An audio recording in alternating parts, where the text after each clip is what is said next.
Go on. Go back. Welcome in.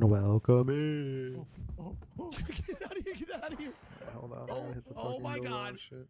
Oh my God. I got his panties.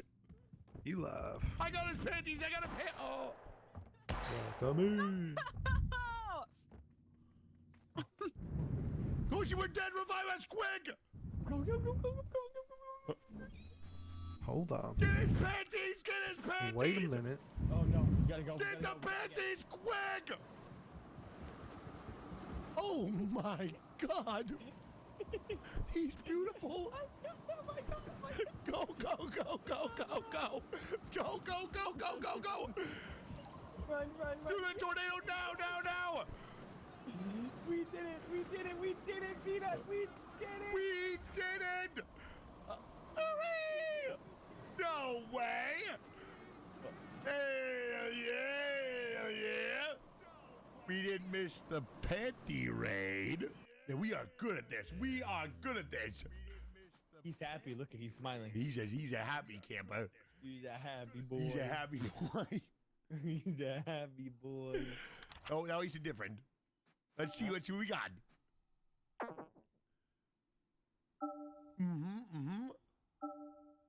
We did it! Wait, are we good? We're good. Yes. Good work, team. We got 3. Nomium.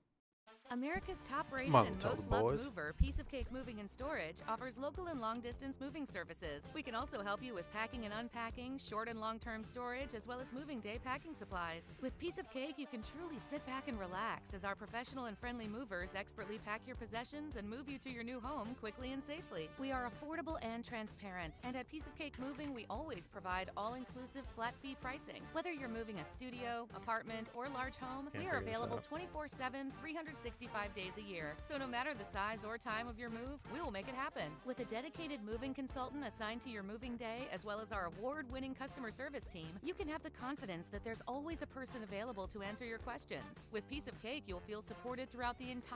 Sweet. I can tell you what, these silly juices are going down like water. Dude, I'm kind of fucking hammered. I'm not even gonna lie to you. They're going down like water. I'm It's fucking not hammered. good. I'm feeling good, Mr. Koshi. I'm feeling good. Gotta have coffee. I think it's 4. Let's ride. It's good. Wait, he's asleep. He's asleep. Let's fuck him. No man, me first. Give me that pussy. Give me that. Give me that shit. Oh. You just had to wake him up. Oh.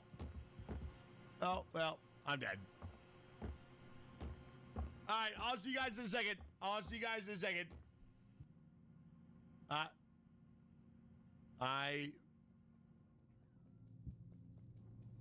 I a victim? Don't mind me, he's gonna punch this down the toilet real quick. Don't mind me. Don't mind me. It's a quick little flush. Never hurt no one. Drop him. Hey, I got you. Don't worry. Interesting. I think I might be a victim. I'm not certain. Let it go, my friend. Give me up. Help me, Koshi, please. Please. Drop him. Let him go. What the?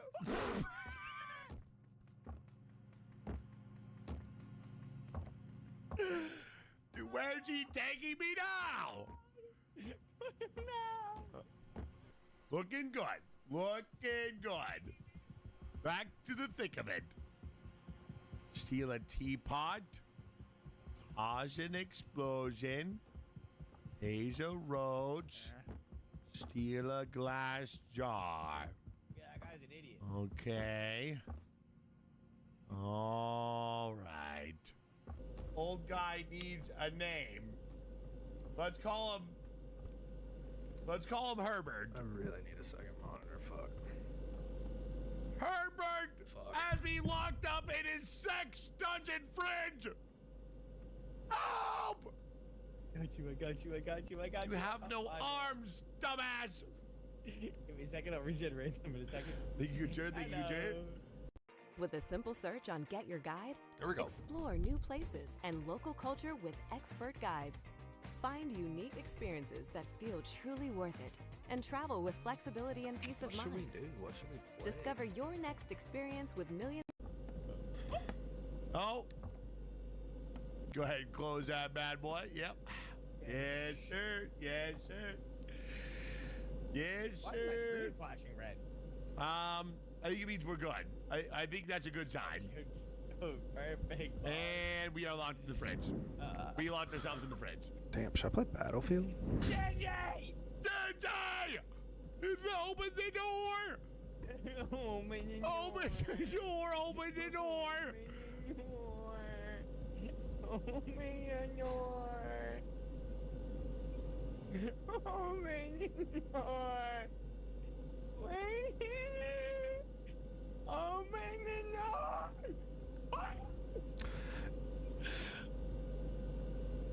Also, I wonder if there I'm actually actually is so fucking fucking drunk. copyright-free music out there.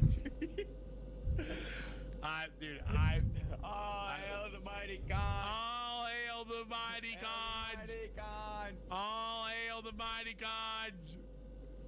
Oh, hail the mighty gods. What do we do now? Well, we're gonna get these coins first. Let me get a feel that face. Let me feel that.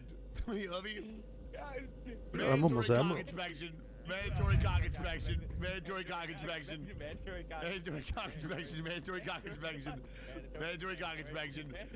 Mandatory cock inspection. Mandatory cock inspection. Mandatory cock inspection. Mandatory cock inspection. Mandatory cock inspection. Mandatory cock inspection. I gotta feel up real quick. Mandatory cock inspection. Quick. Where is Shinji at? This is bullshit. Hey, thanks, Shinji. Oh, thank you. I was getting chased by him. I was trying to make sure that I wasn't gonna die too. Oh, Coachy's got flushed down the toilet. I'm gonna steal a teapot. That sounds pretty easy. I'm gonna steal a teapot. That's easy enough. We have actual copyright. That's easy enough. I'm grabbing a teapot. Oh fuck! I'm in the vacuum. Guys,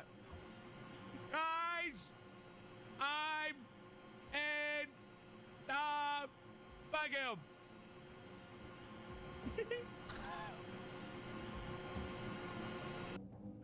Thank you, sir. Thank you, sir. You gotta get a teapot. Ooh. What? It's up here. It's up here. Okay. All right. Okay. I'll give you that. Give me that. Fucking pay? All right, give me that. Get out of my way, old man. Get out of my way. Oh, taking this teapot. What the yeah. fuck is this? Melrose Okay. Ballroom, these nuts. All right. Thank you today. What do we got? What do we got? I grabbed the teapot. We gotta get out of here. Where'd the teapot go? Oh, we got. I'm gonna go 10,000 cozy. tracks? We got 5 What minutes the left. fuck? Oh, Date fuck. added.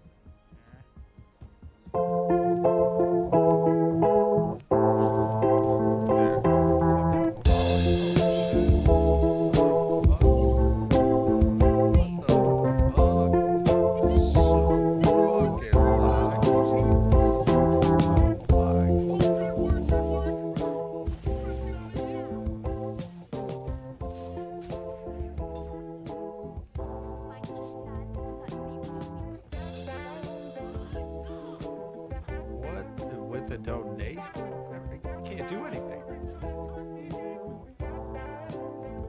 Here we go. So close to the screen.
What?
Get back. Looks can be deceiving.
Return the crown, butcher, or I will carve it from your face.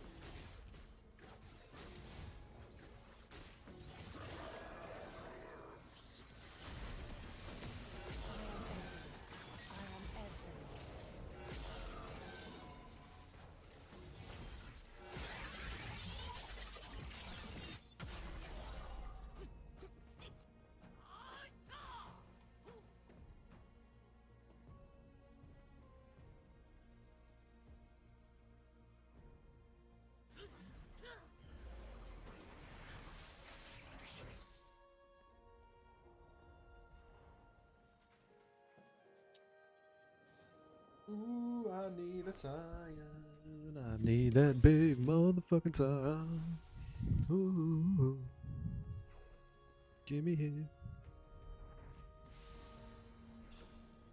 Ooh, yeah.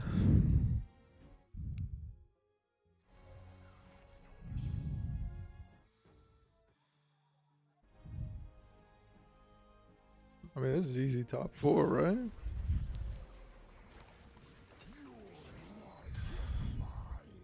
You're gonna be a real silly goose to not go top 4 here. And that's all that matters. Is top 4.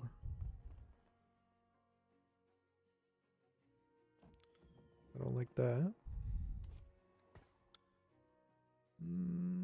Fuck.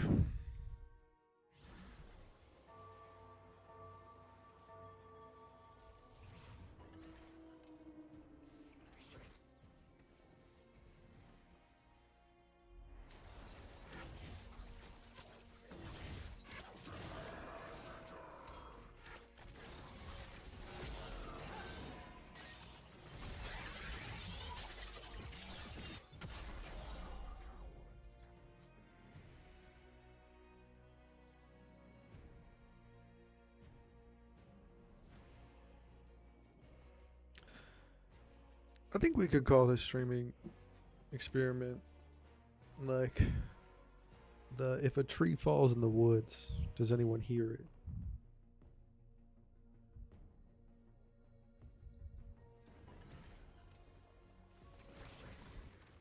You know?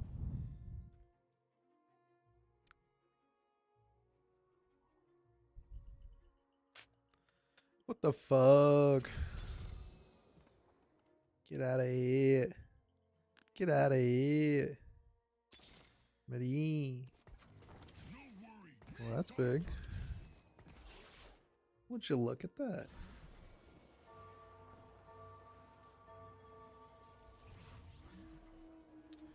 Big T. That's not that big of a sign. That's a big sign.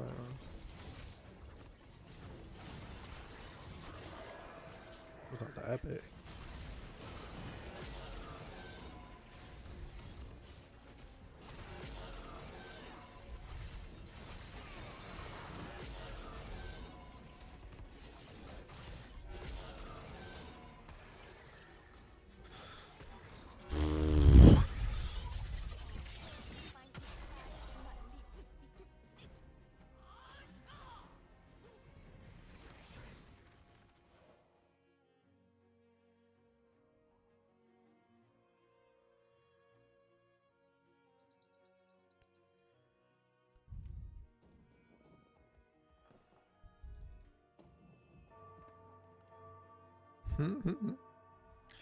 Already have 400 health on him? What the fuck?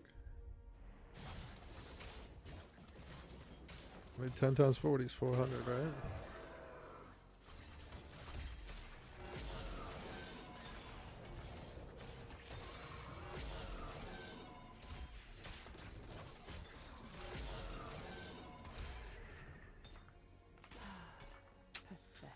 Oh, fuck.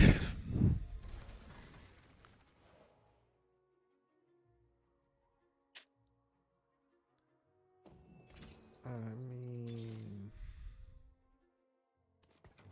just looking for a road home. fuck.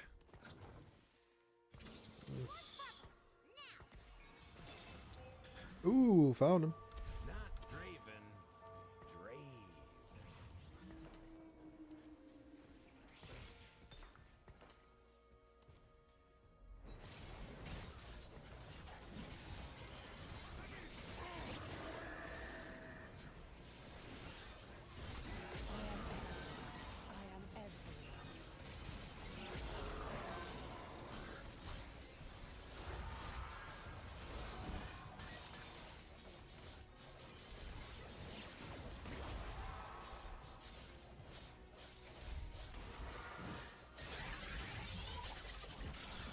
Fucking item diff these nuts, bro.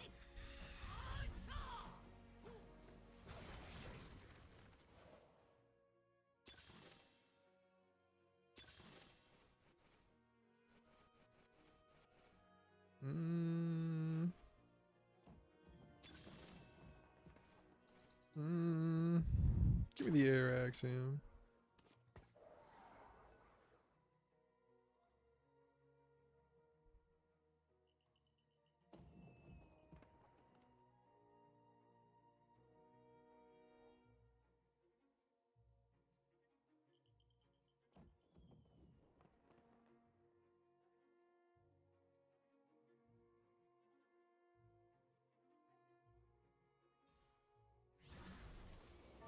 I don't know about this one, Cobb. I may start to lose.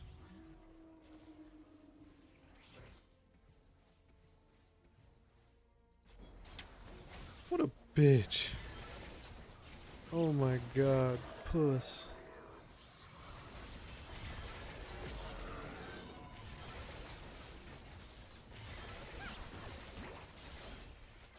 Wait, did I already lose my copyright-free music? What the fuck?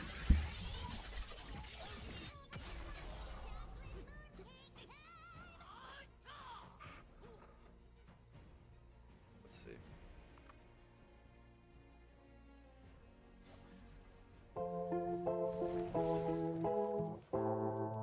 I mean, you can't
many stacks does he have left? 3 left. 4.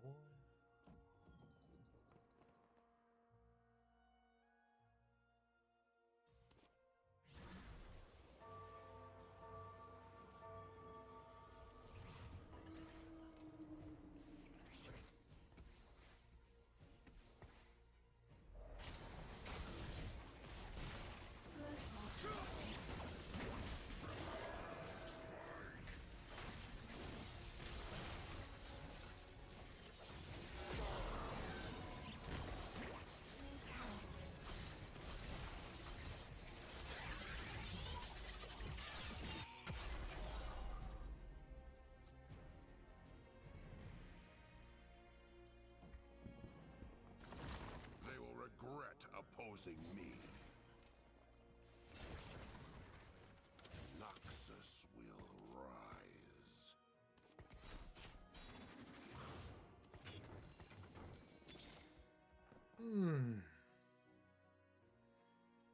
Keep a weather eye out. Fuck it. Noxus will rise. Needed it.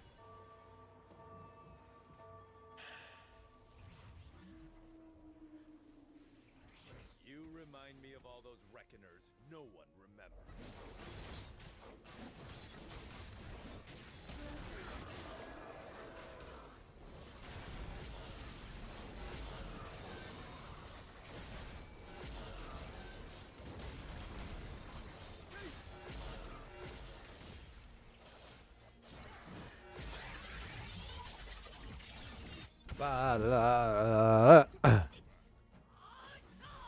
Oh, it doesn't make that noise.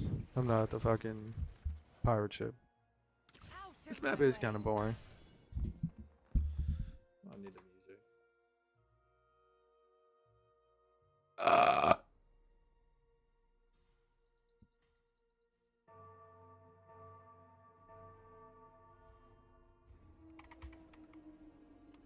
Let's see. Artist.io.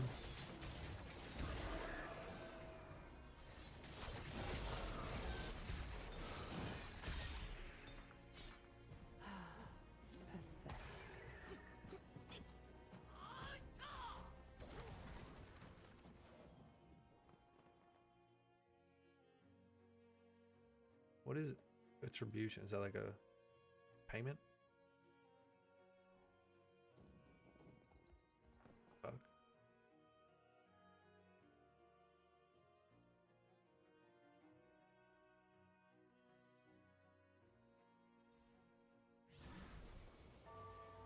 Dude, everything points me to FMA.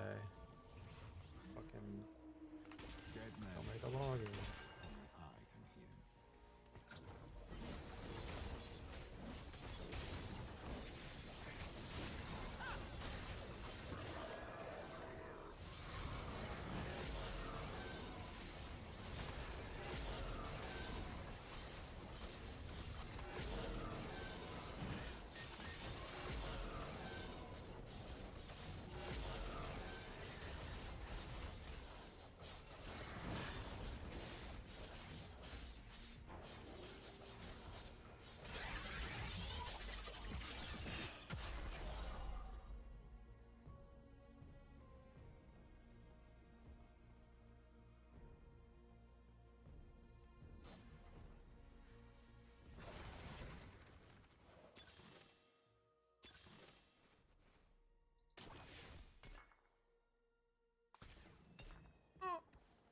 Oh, what the fuck am I gonna do with this?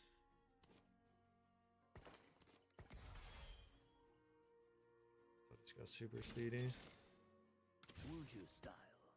The Wukong. What else we got? What else we got? Fuck, should I do one of these?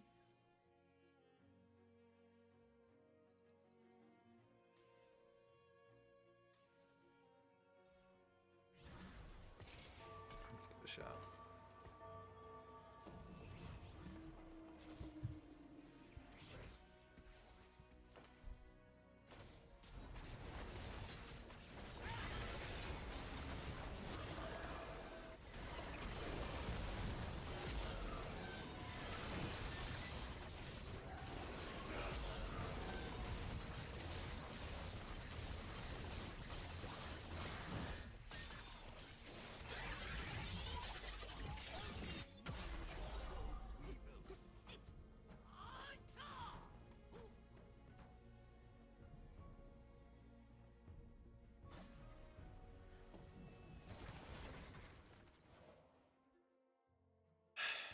slow roll.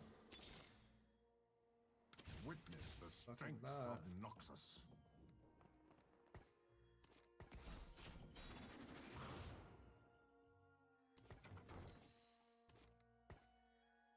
I mean, he's already at 4,600 health. I don't, and 100 and what the fuck?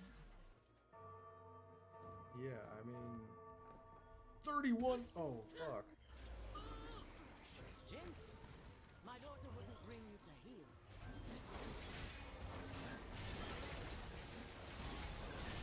Now I feel bad.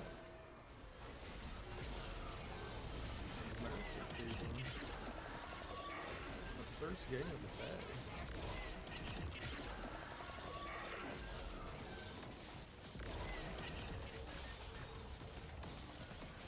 Oh fuck. I almost lost. I mean level 8 pussy.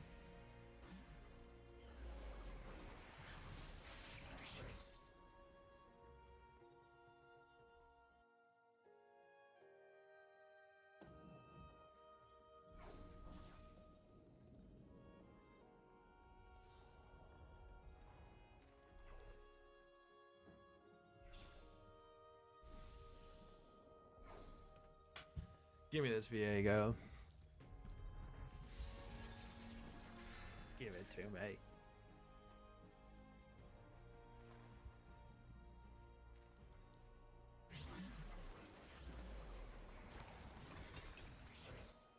Never retreat. Legitimately cannot take this guy out. Fuck.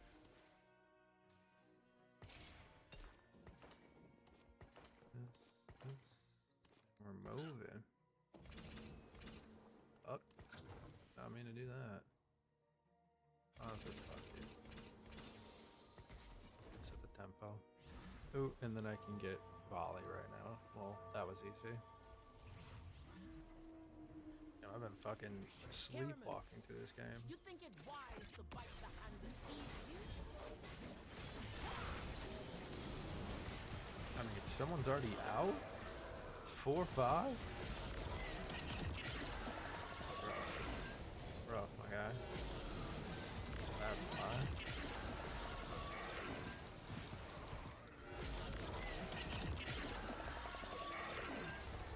Get him. Get him.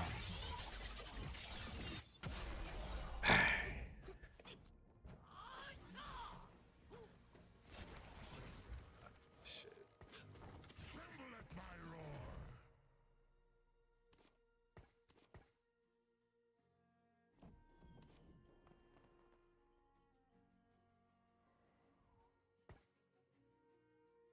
Should just put it on him. Fuck it, I'll put it on him.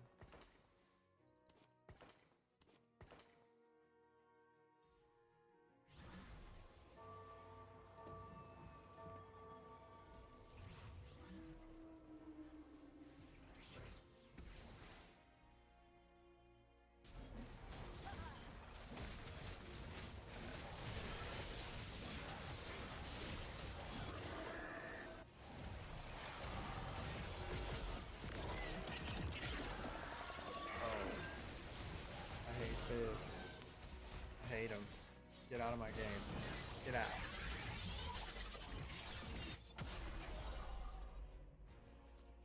Yeah, I mean, this is just...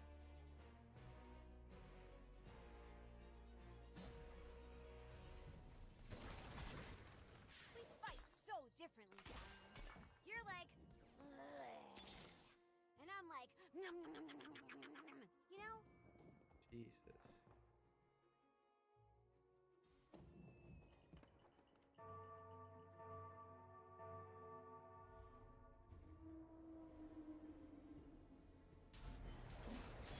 How'd everyone die so fast?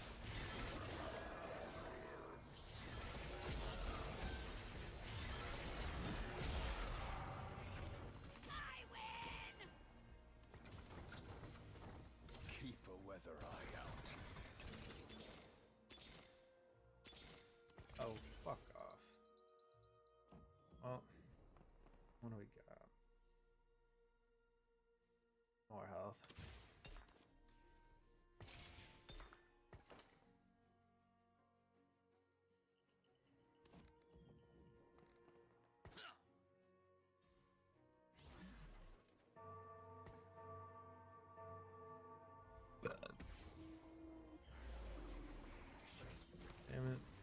comes to an end. Oh, I don't think I beat this.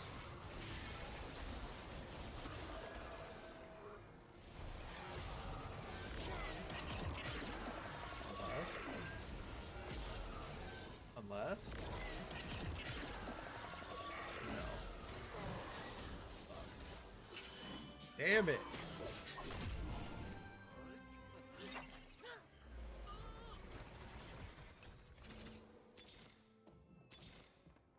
Foul swarm. Honestly, I'm tempted, but I have so much gold. Fuck it. Leave it be.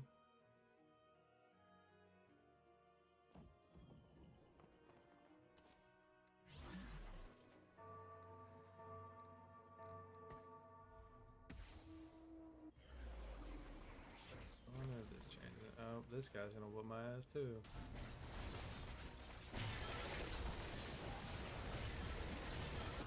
Come on, Alakam, give me something. Come on, my boy. I mean, I got fucking dumpster. Oh my god. What the fuck is this? What you doing, baby? Poor Vanquisher, poor boy.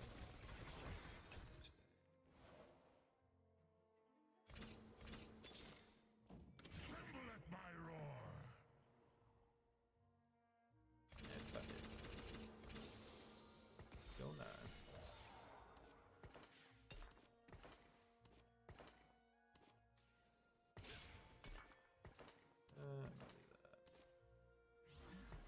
Fuck it. Foul swarm. That was easy. I'm wondering if I knock out this lady. I gotta find a dragon to come in.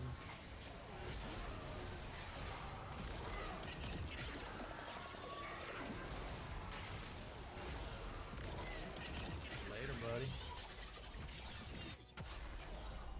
What's that? Get out of here. Get out of here. Have you seen my bed shivers? Who we got? Whoever's in here. I almost had 100-0 game, but then I lost it. So I'm a fucking idiot. So now we're just trying to win out. Ooh, Annie, ooh, I don't need that. I don't need that. Give me this one.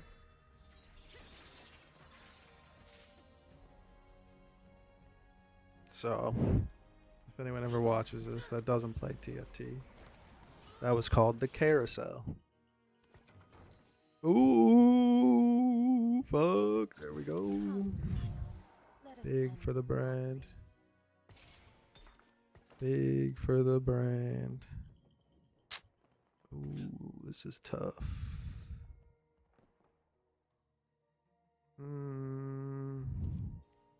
Is he? Fuck it. Fuck it. Just giving him the same items.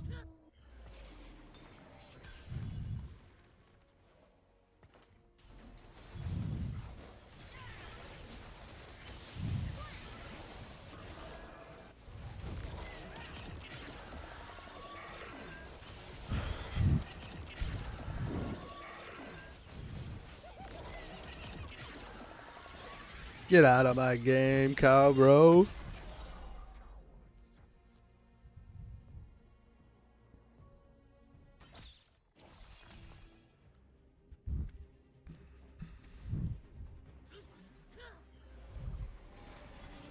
Kneel before me. And that's top 4. Oh my god, 76 take. Yeah, I gotta keep this guy in, right? Holy shit.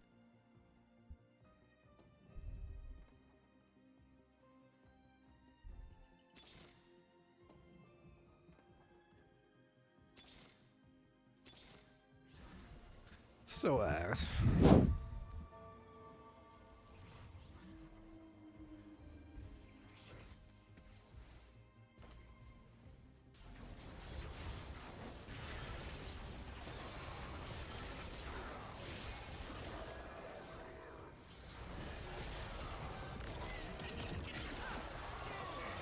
Get him, Otacon. Get him, Otacon. Oh, didn't get him enough.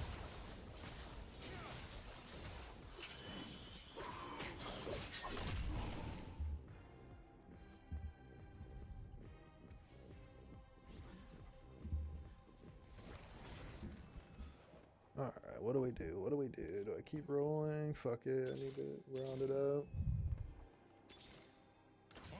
I mean, that's quite magnificent.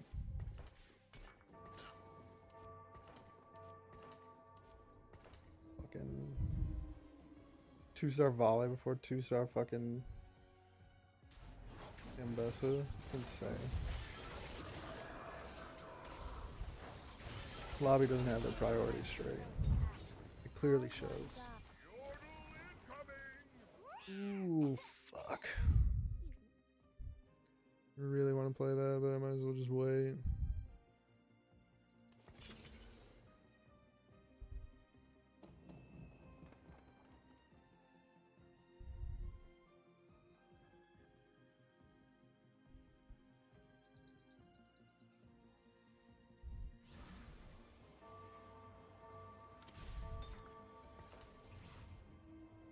I need some AP in here. Oh, this guy's got my Swains. How the fuck is this guy still in the game?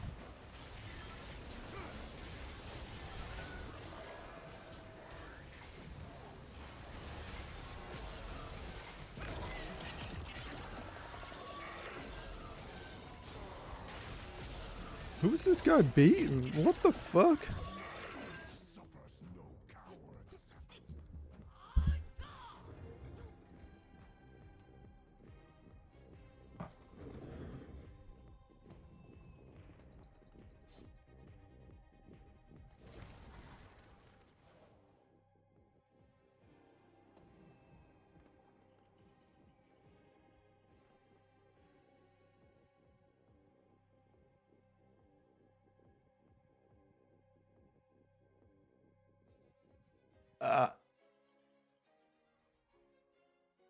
Good one.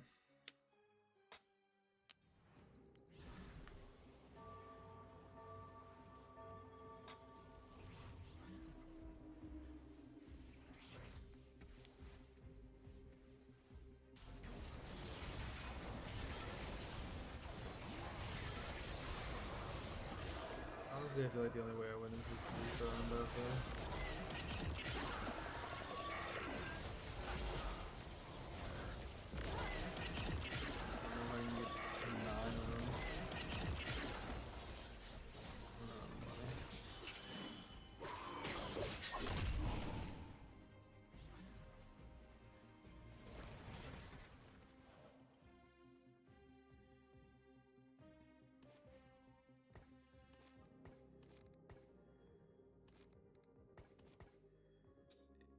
What does this do? I mean, all the Swain's gone. All the Ambessa's gone. Shit, I might as well just put myself into debt with this. 56 gold, 2 more rounds. I might not even last 2 more rounds.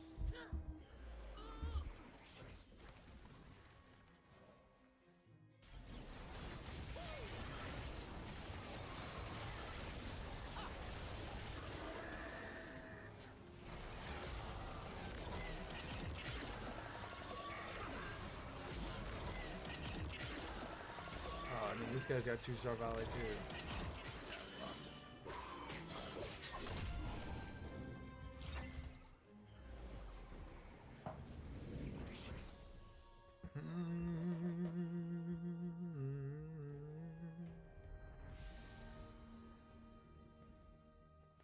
Okay, give me this one. I really need a 2-star, 3-star Ambassa. There's my Swain. Fuck. I'm not gonna have enough.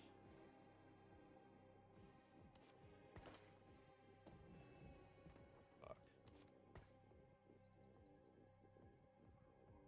Shit, fuck. See if I can last one more round. I need this Annie to go in. Shit.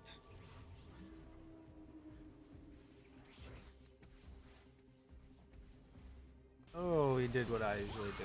Oh, what a mastermind.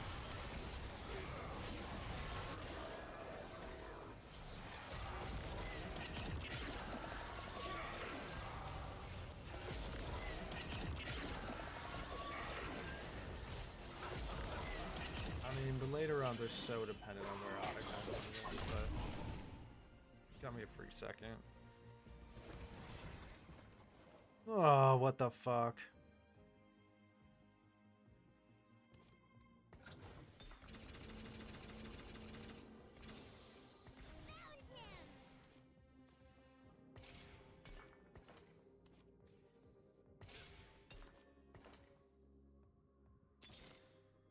Fuck.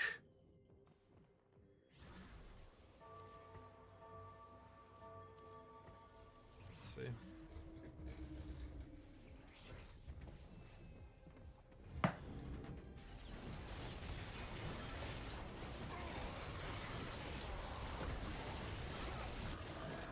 Annie, get to the back line.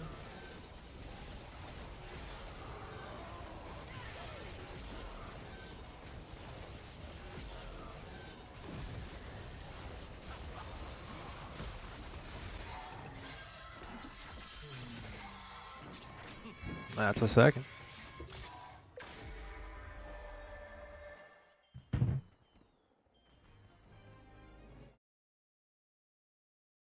Okay, we're climbing. See what happens.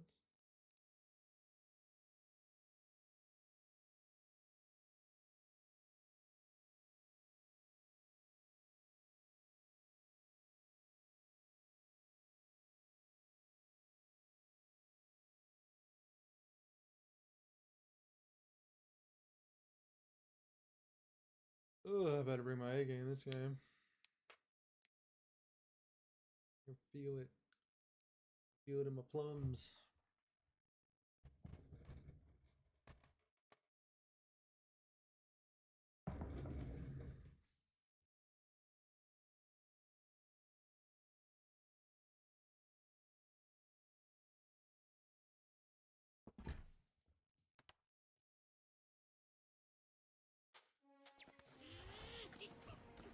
Hello, world. I'm Seraphine, and you are beautiful.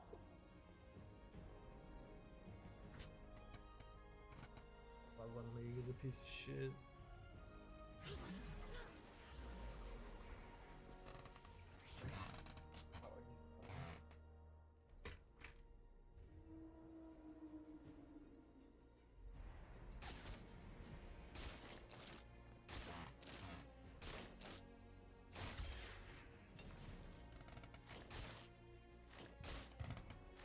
Taking aim. I would have preferred you in cuffs. Oh, well, that's an easy start.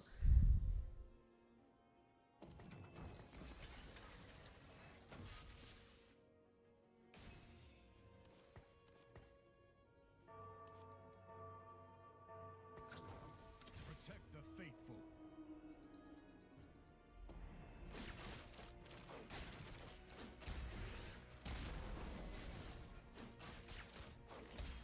Oh, all prismatic, I'm gonna get fucked. Nope.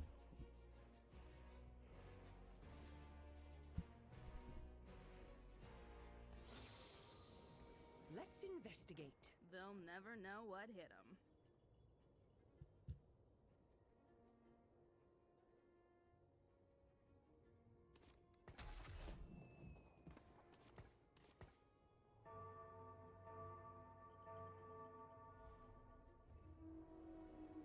The sea is ripe for battle.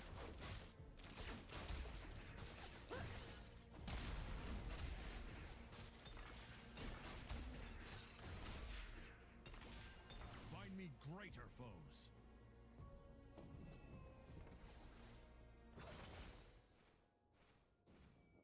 This. No. Well, every time the achievements cost 2 is your level minus.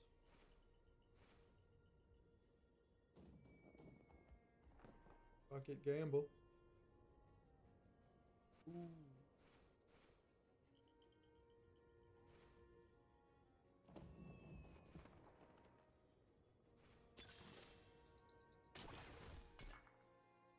That.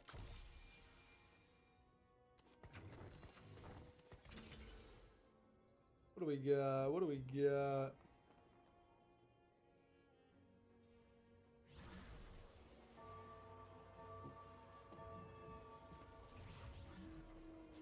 Fuck.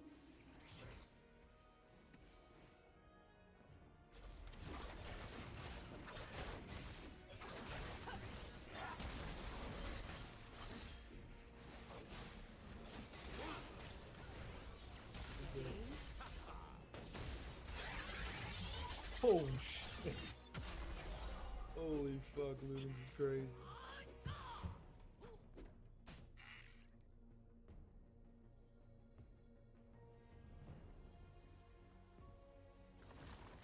This is very exciting.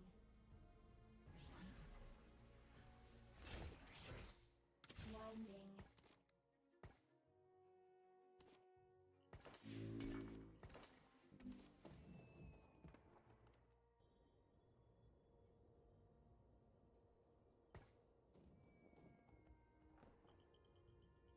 Do we get that early in the game? Do I need it?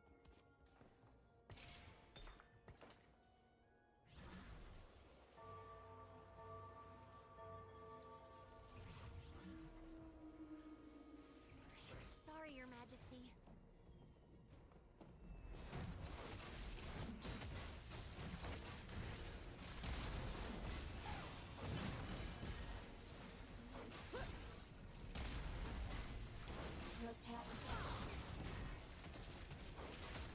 Need a baby Ludens again.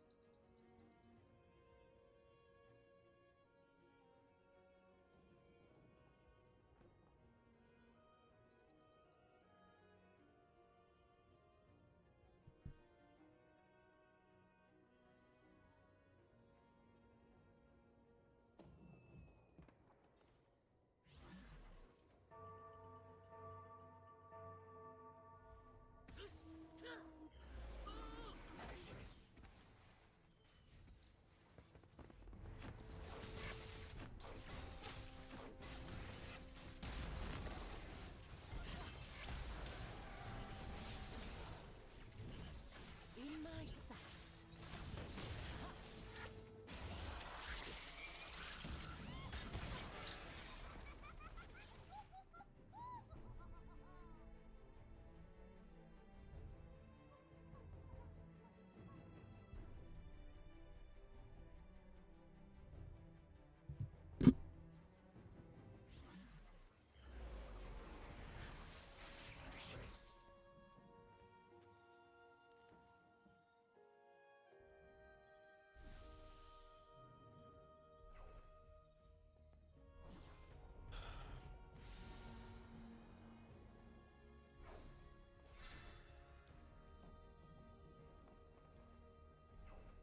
Had some horrors come up.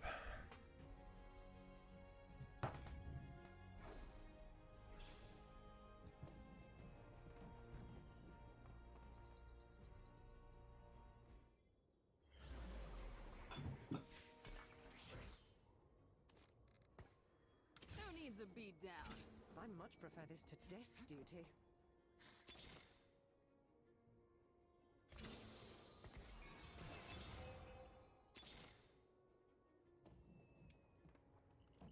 Not good, Cotton. Not fucking good.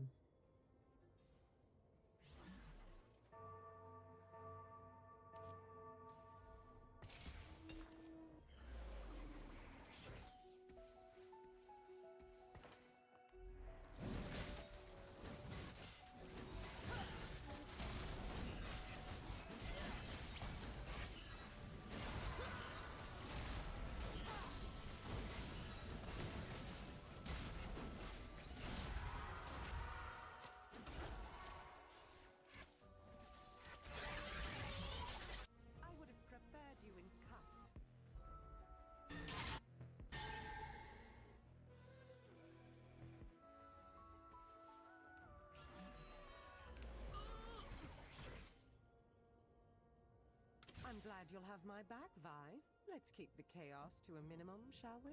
High five, Cupcake. High five, Cupcake.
Would you look at that? I would have preferred you in cuffs. Sometimes I'll let my it's hand good to do get the free talking. things. That was huge. Huge.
Just if this guy sucks.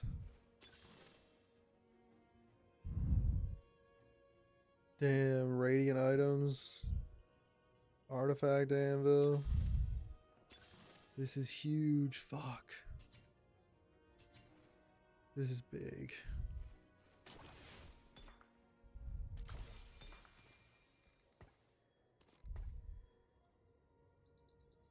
Damn, I need to level up too. Fuck.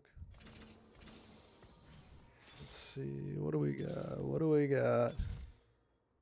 Okay. Huge, huge, huge. Bang.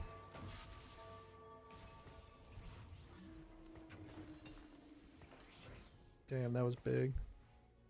That was fucking huge.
Fuck.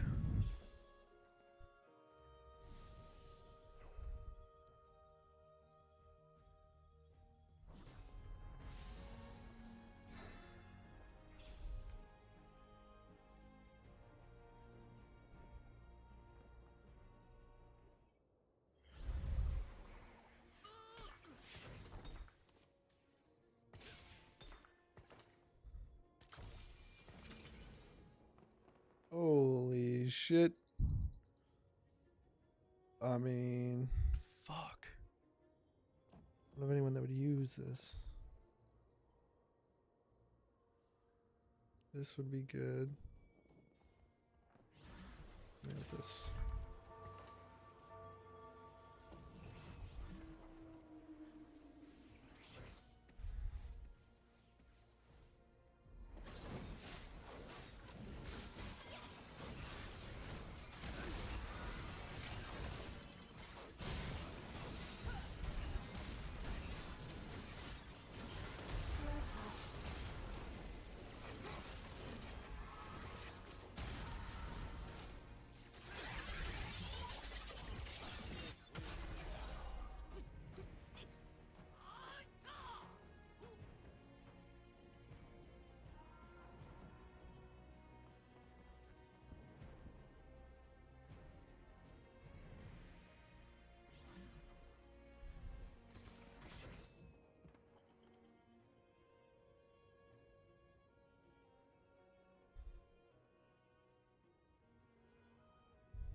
Ooh.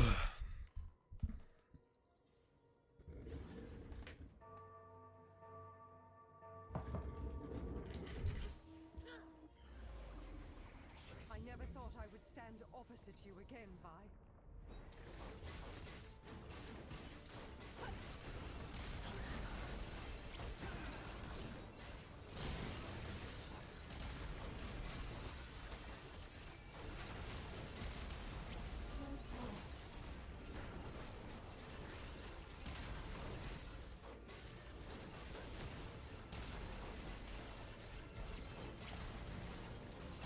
How the fuck is this Nautilus that strong?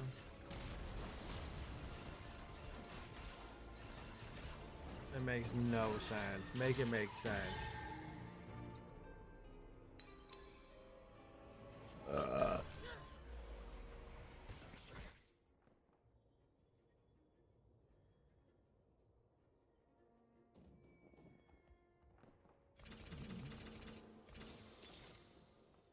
You ready? I aim to purify.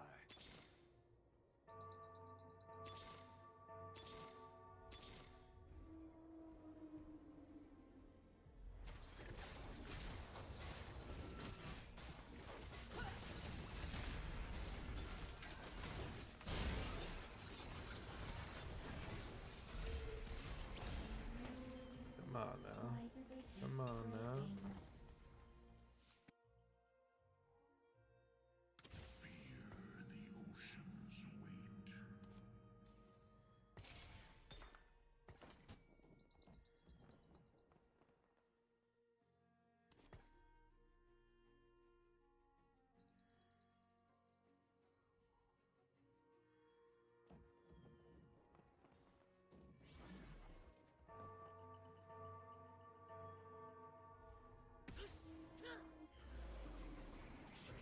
This motherfucker.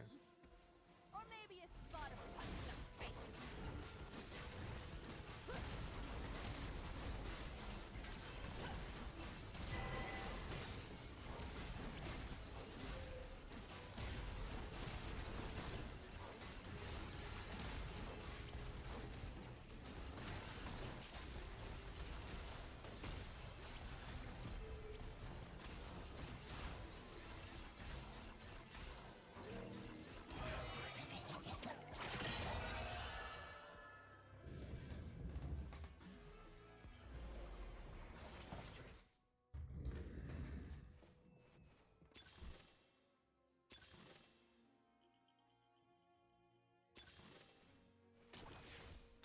Give it to me. Not what I wanted. Fuck.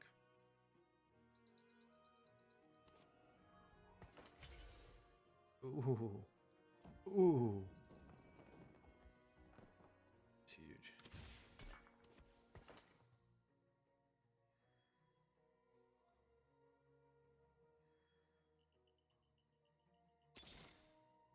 My forge is my home.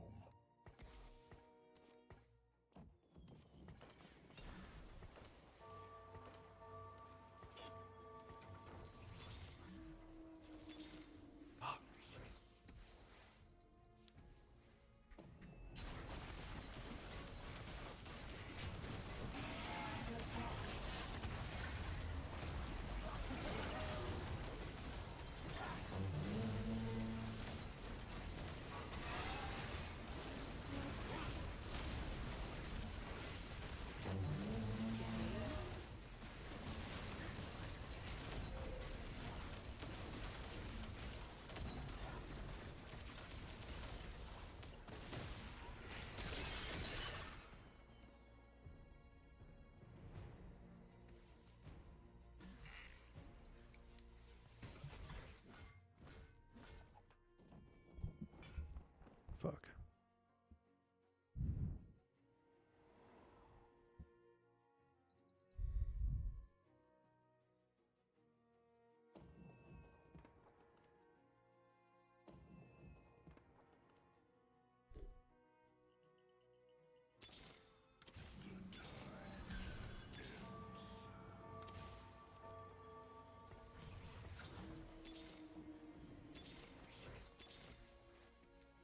Bro, what the fuck?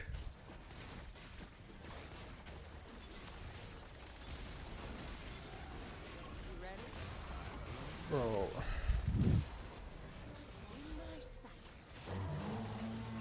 I'm about to get fucking pieced out.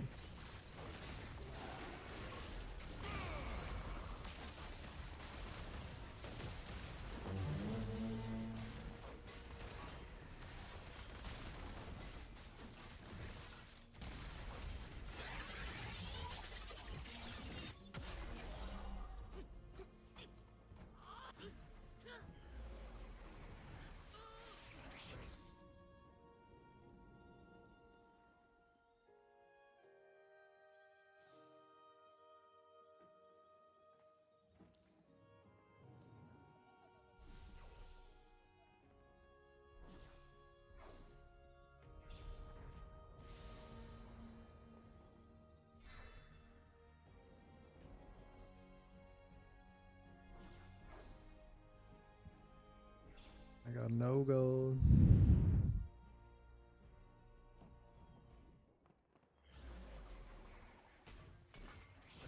Ass.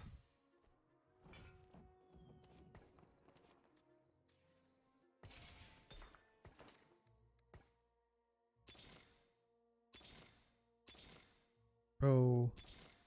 Come on.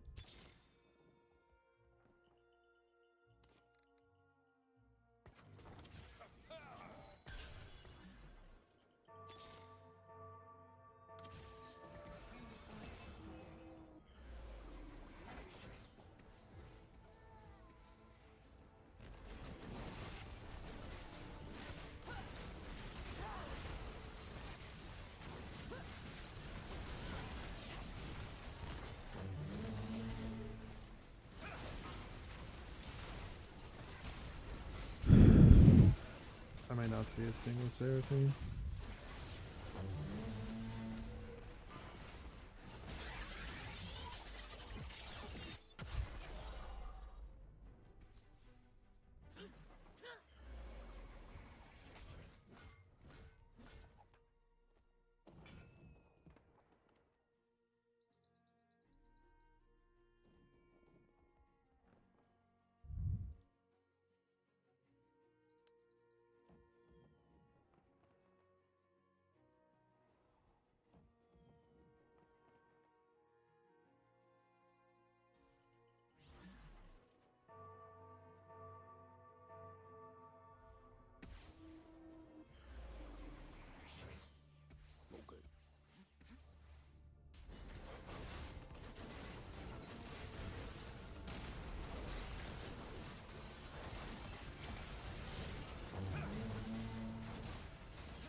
investigate. They'll never know what hit them.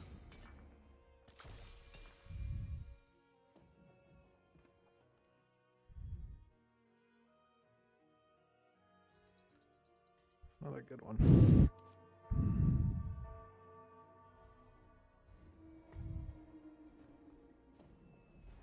It's such a shit item.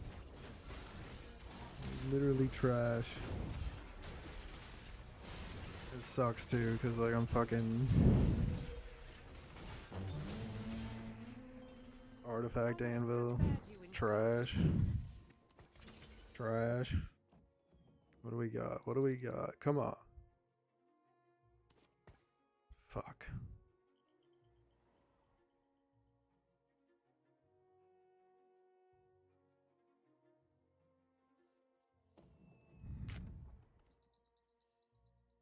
There's such Bodhi items.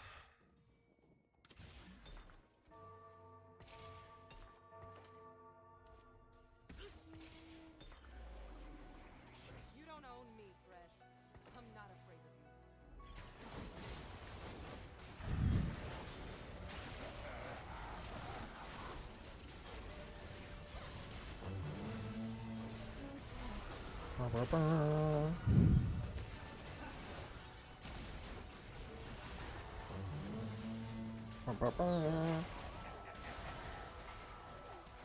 Oh shit. Well shit.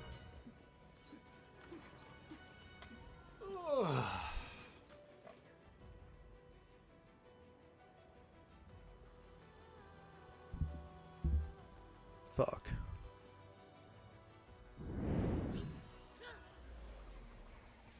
I'm so behind. Got so many items, I'm so behind.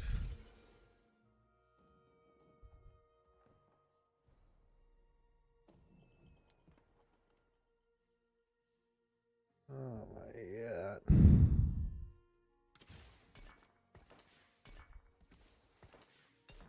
Okay, let's try this, and this. Let's try this. This and this. Oh my god, I'm so fucked.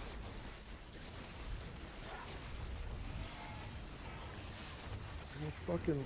Oh man. Sam Dozer. Ba, ba, ba.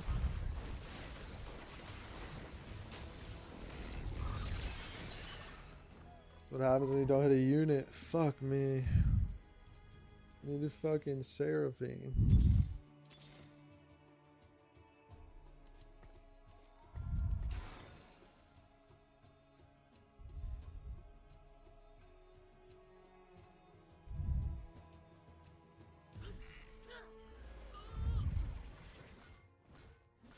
So ass.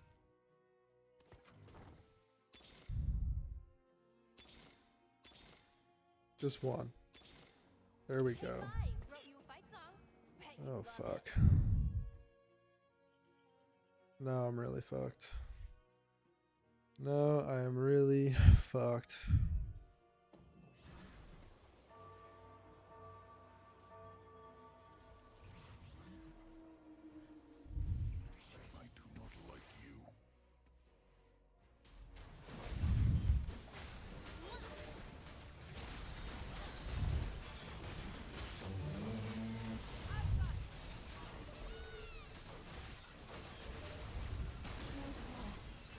Come on. Oh, fuck.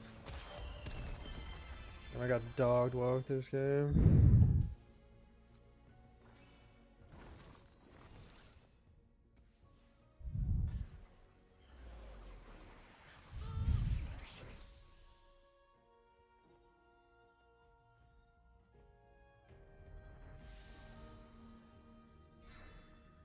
Give me that.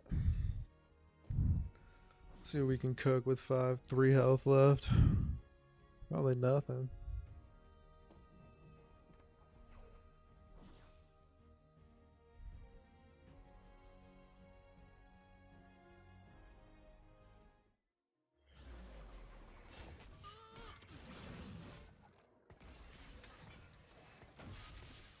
Go. Come on now.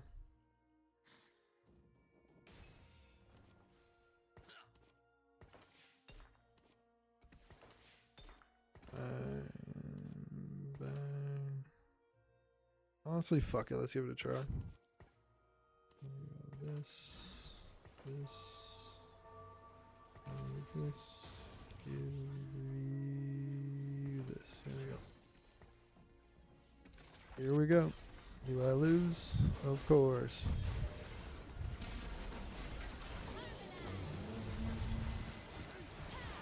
Come on now. Give me another cast. Come on now.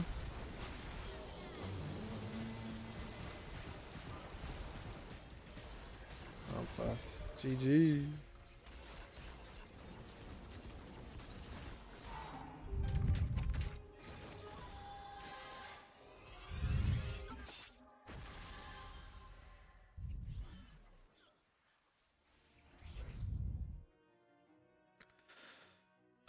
Fuck.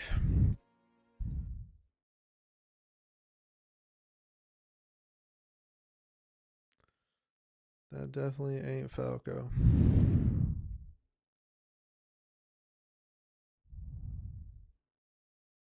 Let's see.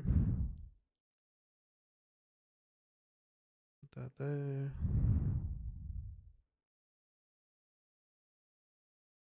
Here. Yeah, I'll fuck with this for a second.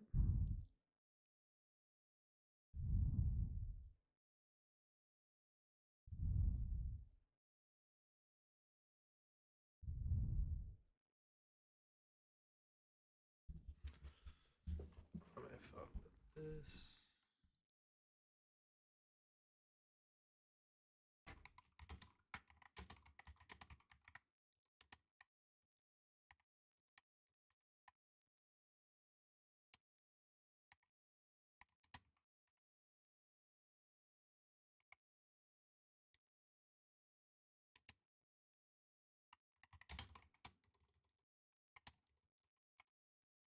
Can't type.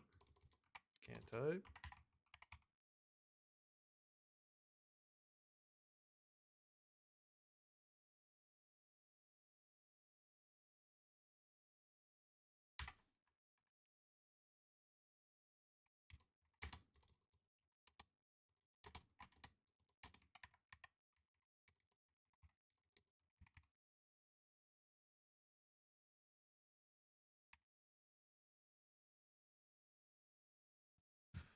Big wheels keep on turning.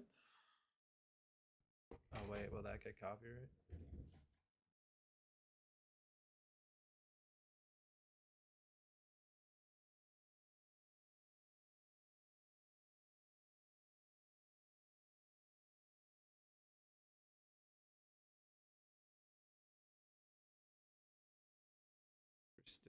Interesting.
Oh, that's what attribution means.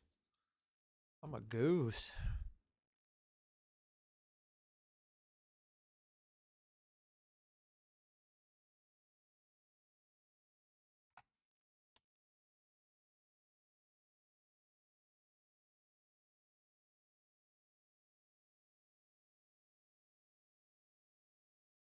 Did I just play YouTube in the background?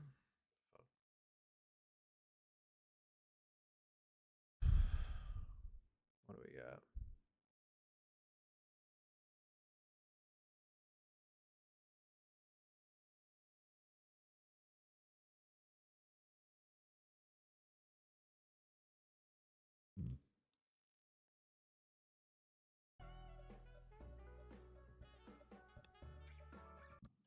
and behold, I see a fire pit, I see a plate, and there is a frozen body. Now, do you think that body had been there frozen for a while? I mean, I could tell you more. You want the morbid details? Oh yeah, let's dive in, Jake. Yeah. All right. So first and foremost, we didn't even know if it was a body. So we were sitting there. Oh God, this is so morbid. I can't believe I'm telling this in public. Ladies and It gentlemen, got cold out of Captain nowhere. speaking. Fasten those seatbelts and strap in. We'll get you to those margaritas ASAP. Hola, bonjour. Ciao bella madame monsieur. Salam and salam. Welcome back to Drop a Pen. Today, we're not talking Outer Mongolia, baby. We're talking Inner Mongolia. I got one of my friends from China coming on the pod to share a story. I won't spoil it. I will just say it involves a dead body. Mm-hmm. And poking. And what? And poking. A lot of poking. Yeah. And I mean, I have tons of Chinese friends or friends that I met in China that I've wanted to get on the pod. A lot of them. You good, bud? Yeah, He's good. I'm good. A lot of them now have just like real legit jobs, and we're like, I can't be seen saying a lot of this stuff on like a public podcast. But they're like my friend Steed, who he was on my like the last rendition of my podcast, World Still Spinning. He's my Scouse friend, my first friend out in China. I thought he'd be a recurring guest. Now he's working at like a fancy school out in China. And he's like, I've already had some of my like fellow teachers being like, oh, I loved you on that one Donnie Does podcast that I saw you on, where he's talking about like absurd stuff about being like drugged in Thailand and waking up naked in a random motel. So he's like, yeah, eventually it's going to get back to the parents. So I don't think I can come on your pod for a while. But we got my friend Jake on. And then afterwards, we're just going to talk some like Inner Mongolia history in general. We're going to explain why there's an outer and an Inner Mongolia. A lot of people don't even know that Inner Mongolia exists because it's not its own country. It's part of China. Yeah, I think I thought that it was part of its own. I thought it was part of Mongolia. Yeah, no, it's actually part of China. And that's a heated rivalry. Not trying to reference the hockey show. Yeah. My wife made me watch that. Yeah, my wife loves it too. It's good acting. It's good. It's a good story, but Good fucking. there's some like, I feel like listen, I don't disavow gay sex, but there's a lot of it in the show, so it can be tough to swallow at times. Interesting. Pun intended. Yeah. But yeah, are there any other pre-boarding topics you want to discuss before we hop in? Yeah, so we're both readers. We both like to read. Yeah. And we were talking before the show how I'm reading this new Ken Follett book. Yep. He wrote Pillars of the Earth, and the next one is World Without End. Yes. And that book, it's like 1,200 pages. The first one was 1,300 pages. That's so daunting. It is daunting, and that's why I read my books out of a Kindle, so you never really see how large they are, and you don't get intimidated. Yeah. So now I do that. Like when I walk into a bookstore and I see one that I want and it's that big, I'll go on my Kindle too. Like the Brandon Sanderson books that you made fun of me for having like different kind of shard blades and different kind of swords and stuff that people use, and being able to suck life out of gemstones and burn different like metals to make sure that they can jump on top of coins when they go all over the place. Those books I read on my Kindle and had no idea how long they were. Yeah. And then I walked into a local bookshop where I live, and I picked it up, and it was like 3 times as thick as the Bible. Yeah. I mean, that's exactly why I read The Rise and Fall of the Third Reich on my Kindle. A very different vibe. Very different vibe than your fantasy books. And also, Rise and Fall of the Third Reich is not really a book you want to be seen reading in public. No, definitely not. But it's a fascinating read. I recommend it because it kind of like, it's not like glorifying the Nazis, but it's like now you can kind of see how such an evil organization came to power and took over a whole country. Yeah. And we're going to talk about that some with Inner Mongolia. We're going to talk about the Nazis? No, Okay. that one country kind of took over another. Yes, yeah, for sure. So without further ado, should we have on my guy Jake? Let's talk to Jake. Okay, today on the pod we have Jake, one of my friends from China. He was my producer for a bit. If you've seen any of my Thailand videos, you might recognize him. But I don't think he wants to talk about those Thailand videos today, which is perfectly fine. um, but yeah, we're having him on to share one story specifically, and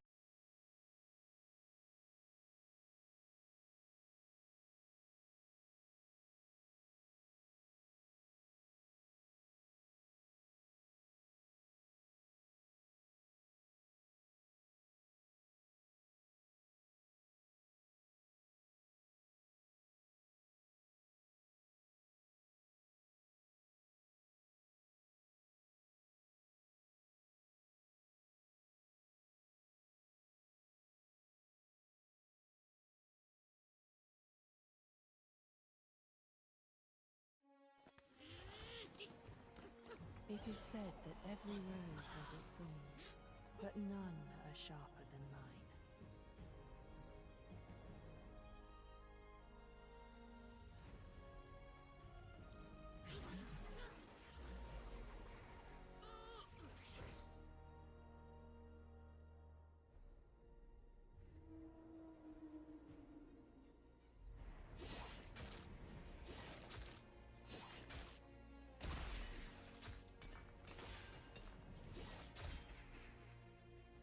Those who find Ishtal do not live to speak of it.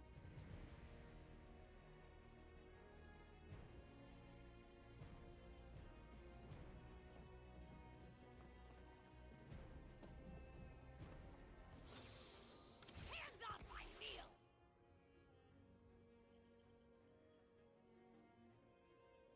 Bow your head or lose it!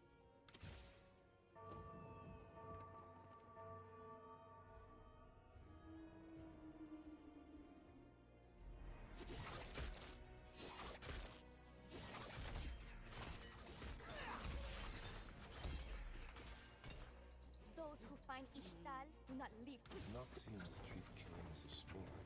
It is an art.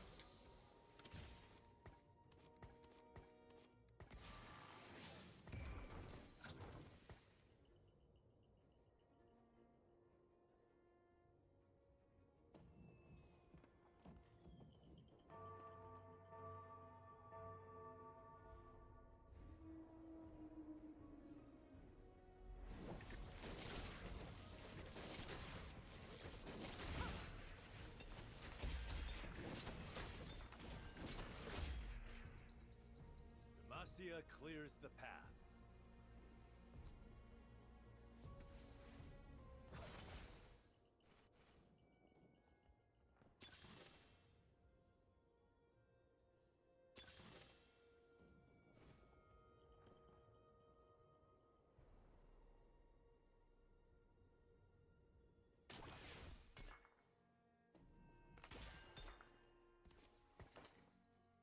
Just looking for a road home. That squirrel looks familiar.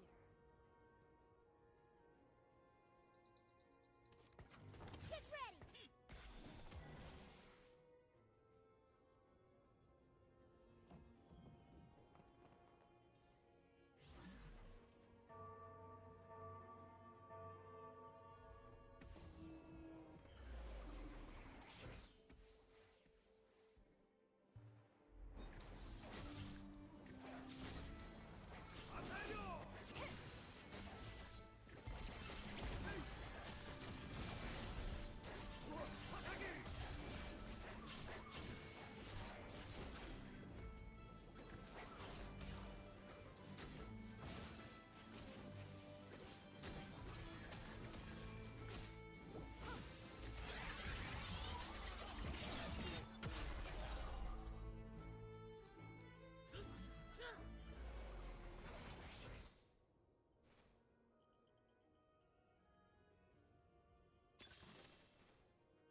lost equilibrium.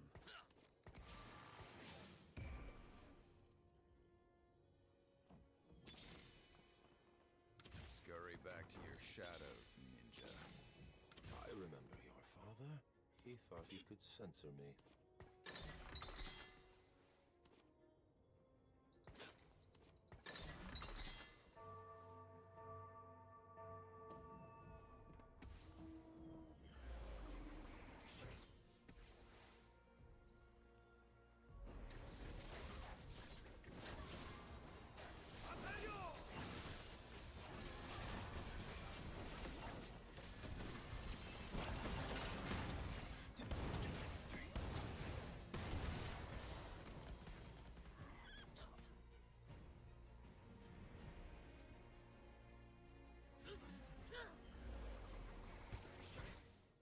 You helped lock me away. You tried to stop my work. My heart cannot be contained. Tread carefully. No worry, me, Doctor.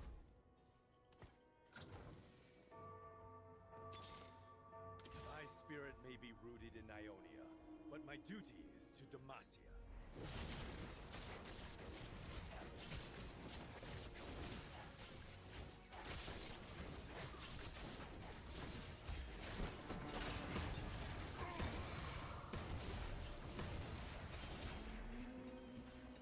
Demacia clears the path.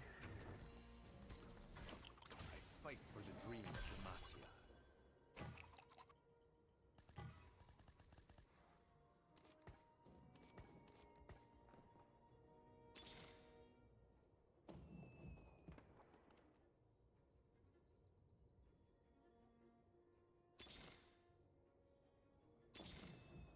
An icon doesn't have to explain himself.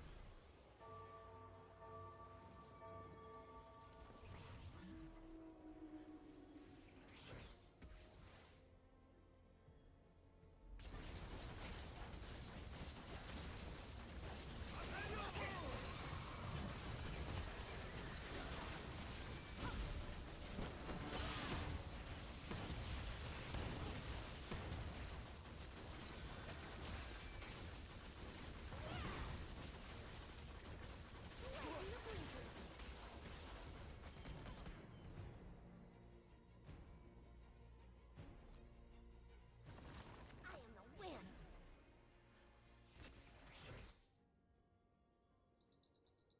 For Ionia. Our wills align.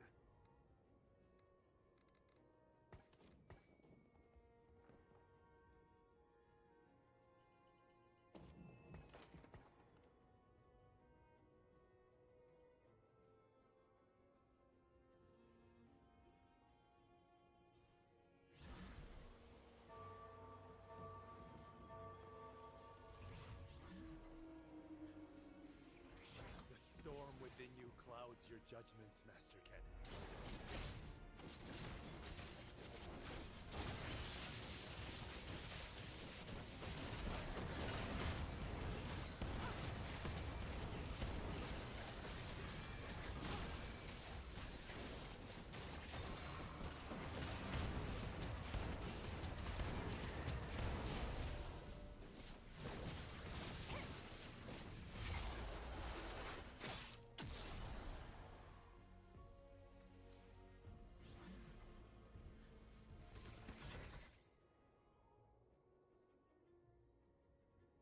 Just looking for a road home.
bring us together again.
Master Kenneth, surely this isn't how you intend to greet an old friend.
except a good drink. I can smell the contents of your flask from where I stand.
Vow sworn.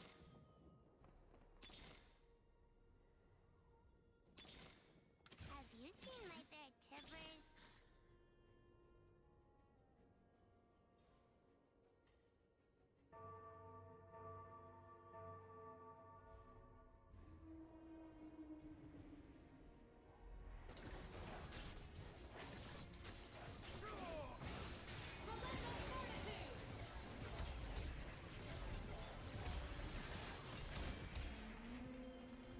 Can't outrun a fox.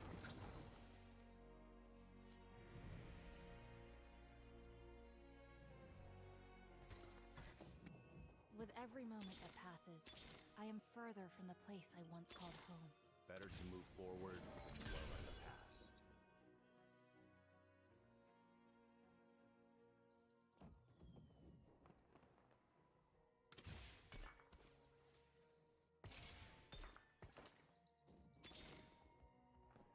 Wuju style.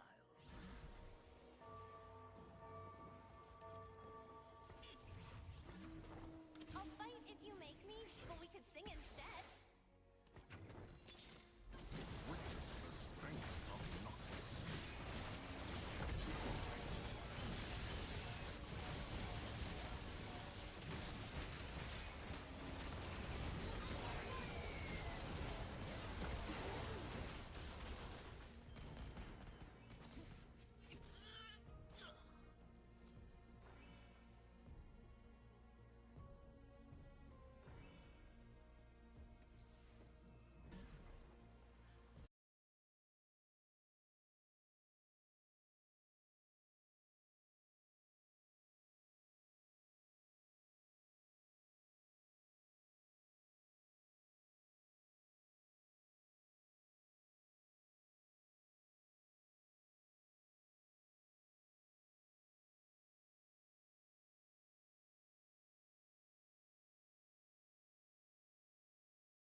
flies like an arrow.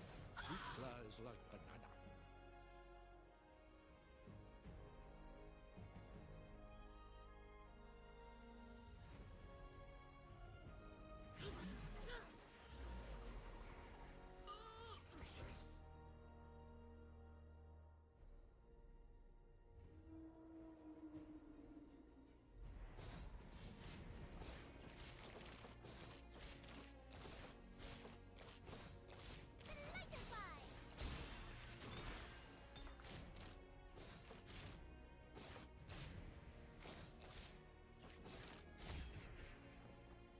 Too tall. Much too tall.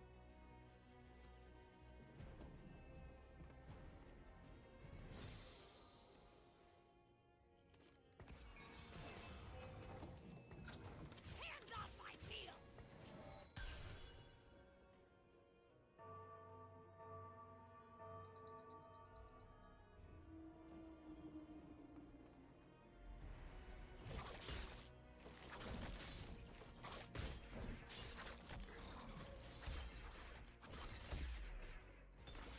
I win!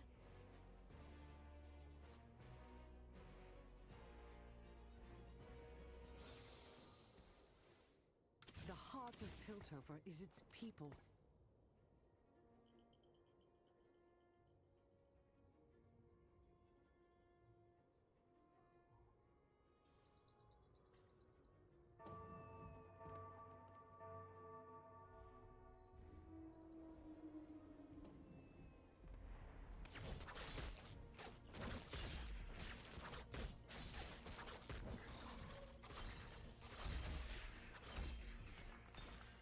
I would have preferred you in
looking for a road home.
The sun always rises.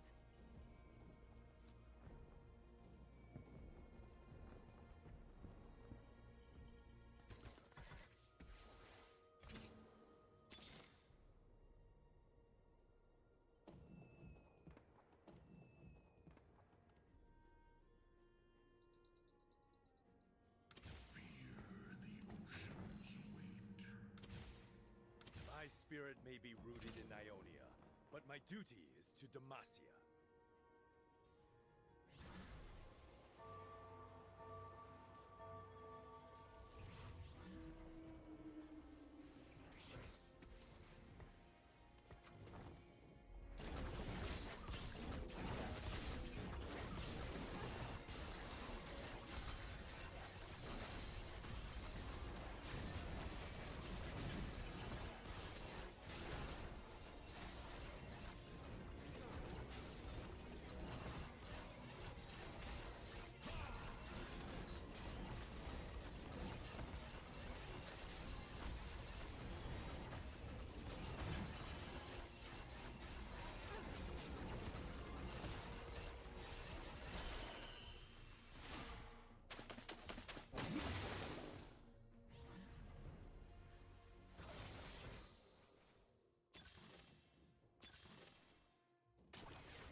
I will protect you.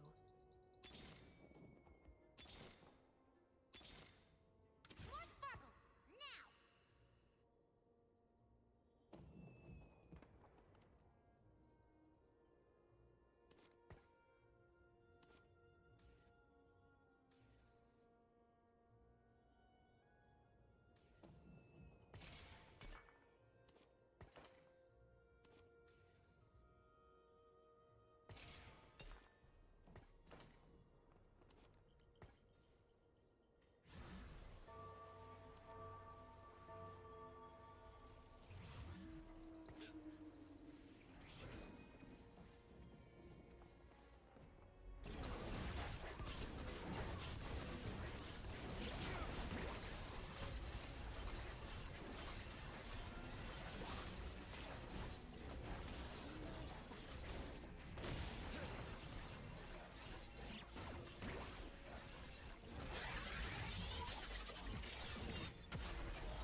sun is but a traveler through the kingdom of the stars.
Starting with you.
Spirits high.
And then we'll bounce around a bit. Jake would you would try to do a trip kind of around China or Asia every Chinese New Year when we all had like 2 weeks off of work? No. So the time that we went on that trip, it was kind of a one-off. Okay. It was a one-off, and Jake did a trip to Inner Mongolia, not to be confused with Mongolia, which is its own country. Inner Mongolia is a province in China. After the pod, we can try to explain why they're two separate entities. Now, how did you guys choose to go to Inner Mongolia? Like, what prompted this trip? Yeah, so it was like my second year in Shanghai at the time, and we had heard all about the world's largest migration was actually humans going back to humans in China going back to their hometowns in China. So we kind of were like, we wanted to migrate. We didn't even know China was big. He's fucking fresh off the boat in China. So one other buddy, and then one of the people backed off. We're like, well, let's just go somewhere random. And so we literally that day were like looking for flights around China. And the cheapest one that we could find was like $35. Come on. This town called. Yes. Yes. What was it? Shu Hao Ta? What is it? One of those. I don't even remember the fucking name of it. Okay, yeah. Shu Hao Ta. No. It's a Hu He Hao Ta. That's the name of the town. Hu He Hao Ta. Is that the capital of like Inner Mongolia, or is it just like a random city? It's the capital. And when we saw the name, I mean, how could you not be sold on going to that fucking place? Oh, Hu He Hao that's Ta. like, I've always heard that's like the Paris of Inner Mongolia. It really is, actually. You'd be surprised. It's a different type of place. It's funny because in Inner Mongolia, it's contrary to like Mongolia, the people are different, right? So in Mongolia, people are kind of known to be shorter, but for some random reason in Inner Mongolia, they're all tall. Paying too much for self-storage? Make the switch to Clutter. You'll spend less and get so much more. Our professional movers will come to your unit, pack up your belongings, and transport them on your bike. I mean, that is because like there was a lot of kind of encouraged migrations because Inner Mongolia historically had a lot of Mongolian people in it. And I think China was like, we need to make this place more Han. So I think they just encouraged a lot of like people from northern China to move there. And that's the same thing they did with Tibet and Xinjiang. They were like, these are these provinces are filled with minorities, but we need to make them more Chinese, because once they become more Chinese, there's no way they're ever going to want to leave China or break away or have some sort of independence. Come on, need a streak. So I think, need a streak. Yeah. Zach, I'm always thankful for your history lessons, man. It's unbelievable. I appreciate it, man. So I think just a lot of tall northern Chinese people were encouraged to move there. Yeah, you get it like in northern, right, like over the border of North Korea as well. You get a lot of tall Chinese, all those Dongbei Ren, right? Yeah, eating that Dongbei food. It's hearty stuff, as we know. Oh, baby. Yeah. best eaten with your shirt I'm going off pee, and a though. cigarette hanging out of your mouth. Yeah. Oh yeah. We can talk about Gin's Dins a little bit later. I mean, do we need to? I feel like we can leave those where they Yeah. happen. All right, so you arrive in Inner Mongolia, and yeah, something you'll see in China, like when you're living in Shanghai, it's even like more developed than the U.S. in some respects. It's a very advanced city. They've always got new tech that they're trying out, but once you leave like the big cities on their East Coast, it's almost like traveling back in time a bit. Like a lot of these third-tier Chinese cities further west are just not as developed at all. Yeah, I mean, when we were in Houta, God, I love saying There it. is no was problem in a was peaceful death. It was crazy. I mean, the airport was absolutely abysmal. I mean, there was nothing there. And as soon as there were pictures of it, as soon as we got out, dude, the temperature was like -20 or something stupid. And us being a bunch of, fratty 30-year-old guys decided to take our shirts off and run around in the snow. Don't matter. We done. Like you were a That linebacker don't for matter? the Packers. Yeah, we felt so cool. Meanwhile, all these Chinese people looking at you like they're like out, but they're looking at us like we're fucking aliens. There is no Am I allowed to problem. curse? I don't know how to talk. Yeah. You're allowed to curse. And like, what was your plan? Did you guys have anything set in stone to do for fun there? So that was it. Like we thought that was like the trip. We went to Houta and we were done.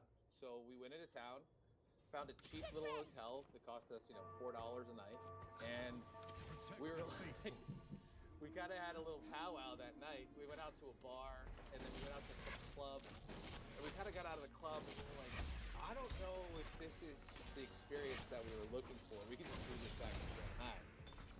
So we powwowed, and we were like, let's find the next Into battle. A battle worthy of the Freljord. Wait, so then you guys flew deeper in to Inner Mongolia? So then we got a plane ticket to a place called Shilin Houta, which is about a 2-hour Give it to me. flight, still in Inner Mongolia, right on the border of Mongolia and almost Russia. Okay. So we ended up in this small little fucking podunk town, but we had one thing going for us. I had an old PA that lived there, and she was there for Chinese New Year. Remember, what was her name? PA stands for production assistant, if you don't know. I thought physician assistant. No. This is a production assistant because Jake used to work in the film world, the video world out in China. And so she was back in her hometown. What was her? You That's so remember her? much She was gold right tall. now. What was her name? Li Hung? No. Start with an Why? F. Oh wait, I might know. Yeah, you knew her. I may have pissed in a tent with her once. Yeah. That checked out. We may have, the one time I went camping in China, we went to Logan Shan, which are these little like small mountain hills outside of China. We were all sharing a few tents and I got very drunk that night and I may have pissed the tent and then tried to be like, oh, I must have spilled some water last night. But nope, that was all pee. Did she pee too? No. You can't phrase it that way. We peed in a tent together. That implies that she was ripping pisses too. No, I think I just, accidentally peed in the tent that I was sharing with her. Okay. Yeah, that was some false advertising. Right? I think I know exactly who you're talking about. Lamia. Yes, that was the girl. Yeah. Okay, so she was Inner Mongolian. So She was Inner Mongolian. All right, so you guys went to her hometown. So then we went. So we randomly knew that she was there. So we ended up in Shilin Houta, and and then we kind of just hung out there, and that's sort of where the story begins. How much was that flight inside Inner Mongolia? I don't know, like $25 or something. I still have a photo of it on my phone. There's duct tape on the fucking wing. It was not fun. Yeah, and that's something I regret not doing enough of. Like, I did get to go to some cool spots in China, like Chongqing, but like I never went to Guizhou, which it's the poorest province in China, but I've heard it's like the most naturally beautiful. And they've got a lot of these cool minorities there that live in these roundhouses. Look those up. We'll throw a photo in the pod right here. But like a yurt? A gigantic yurt that's got this inner courtyard. Like 500 people could all live in this giant roundhouse. Wow. And they would live there because it would be a good way to everything's facing inwards, and these big walls on the outside, so they would be safe there from invaders. Cool. But yeah, we're not here to talk about Guizhou. We're here to talk about Inner Mongolia. Aren't those the traditional Chinese houses though? Like you have the center courtyard. What do they call them? They're like Yeah, I think all Hutongs will have a courtyard too. Yeah, they have a courtyard and they have like specific places they're supposed to be on the outside. Like, but that's neither here nor there. Just think about the fun things you do online. Diving into movies you love. Shopping. Enjoying free Wi-Fi with your morning coffee. Wait, who's that guy? What the fuck? Meet the Digital Snooper. It can be your internet service provider, beacon at what you do online. Or a cyber criminal on a mission to snitch your credit card info. Or a hacker at the next table, trying to steal your sensitive data. Uh-oh. But don't worry. NordVPN keeps all these snoopers away. It makes your internet activity private, protects you from accessing dangerous websites, and lets you enjoy your favorite content securely, even while away from home. The best part? It's just a click. Yep, Give him internet to me. security is that easy. Give him to me. Bitch. Yeah. Okay, so what was your plan for Shi Lung Hao Te, whatever it's called? We had no fucking plan whatsoever. I mean, we were just, and talk about going into the fucking sticks, man. I mean, there was, people were looking at us like we had just dropped into from a spaceship from Mars. I mean, they had no idea who we were, and you know, it was an awkward experience because we kind of got off the plane. I got in touch with Lamia before we were there to let her know that we were coming, and her first response was, "Why?" I was like, I don't know. It sounds like something fun to do. Yeah. So, what did you do? So then we got into it. We looked for a hotel, got a cheap hotel. I think some of the boys on the trip were looking for a handy that night, but I don't know if that ended up happening. And then that night we kind of just stayed in the hotel, drank shit tons of Maggio. Maggio is like a liquor that they have up there that's it's just terrible, and it's like Baijiu but worse. It's Fucking play. You're drinking so much of this stuff. And What the a thing about play. it, when you drink it, it's like Baijiu. What a play. So your breath and everything just smells like fucking alcohol, but this specific kind of alcohol that has this very distinct taste to nail polish. So then the next morning we woke up and we obviously had nothing to do. In a fucking super cold place with zero plans. So then we woke up and we're like, there's a temple in town. Let's go to the temple. So we walk over to the temple, get on top of it, and you know it's sort of just a hill in the middle of flatlands with like a shrine at the top. So then we're up there, freezing our fucking dicks off, and we look off to the side, and lo and behold, we see like a abandoned village that was just rubble. I mean, it honestly looked like a scene out of World War II, sort of. You know what I mean? Like half walls, buildings that you see the footprints of but are not there. Some remaining standing. I mean, it looked disgusting. So yeah. So then we were like, items, let's go investigate that area. What was that? Do you remember the religion of that temple? Yeah. Okay. And was it, like, I know a lot of places that are remote, like you see it in the Bible Belt where the area can be run down but the church is nice. Was it like that where you're in the middle of nowhere, it's completely desolate, and then a nice temple pops up? No. It was just it was just a shrine on top of a hill. And I think it's because like once China became communist, they were very anti-religion. And then like at one point during the Cultural Revolution, they really just tried to like ban religion, and I'm sure they destroyed a bunch of those temples. So I'm sure it wasn't a high priority to keep them all in like great shape. Did they go after the religious symbols, kind of like ISIS did? I think during the Cultural Revolution there was a lot of that. There was a lot of persecution of Buddhists, but I don't know for sure. I know that just because of that, most Chinese people aren't very religious now. they'll still like the churches in Shanghai would sometimes get really packed, and it's mainly just Chinese people wanting to see what a church service is like, almost like a tourist activity. But even after they started accepting Buddhism, they still kept Christianity and a lot of the other religions as sort of as a faux pas or even illegal in a lot of places. I mean, that's a pretty basic tenet of communism. Yeah. What's their? They have like a famous quote about religion. Like if you listen to religion, you won't listen to the government. Yeah. Something like that. Religion and substance. Yeah. Okay. All right, so you go and check out this abandoned town. So then we walk down the hill, we check out this abandoned town, and it is spooky. I mean, it's probably 2:30 in the afternoon, and already the sun's starting to go down, so it's kind of spooky. So we're walking around, and we're kind of going into these buildings because it was interesting to us. Because once we started walking around, it became apparent to us that it was recently knocked down this building, and we think that we were kind of discussing it at the time. It was like, well, obviously it was knocked down for development purposes, right? China goes into these places and knocks down these old hutongs to be able to make space for apartment complexes and strip malls, right? Yep. So we think that's what it was. Yeah, and that's what they did in Shanghai. There was actually a really cool area of Shanghai that's probably all gone by now, but it was the old Chinese city.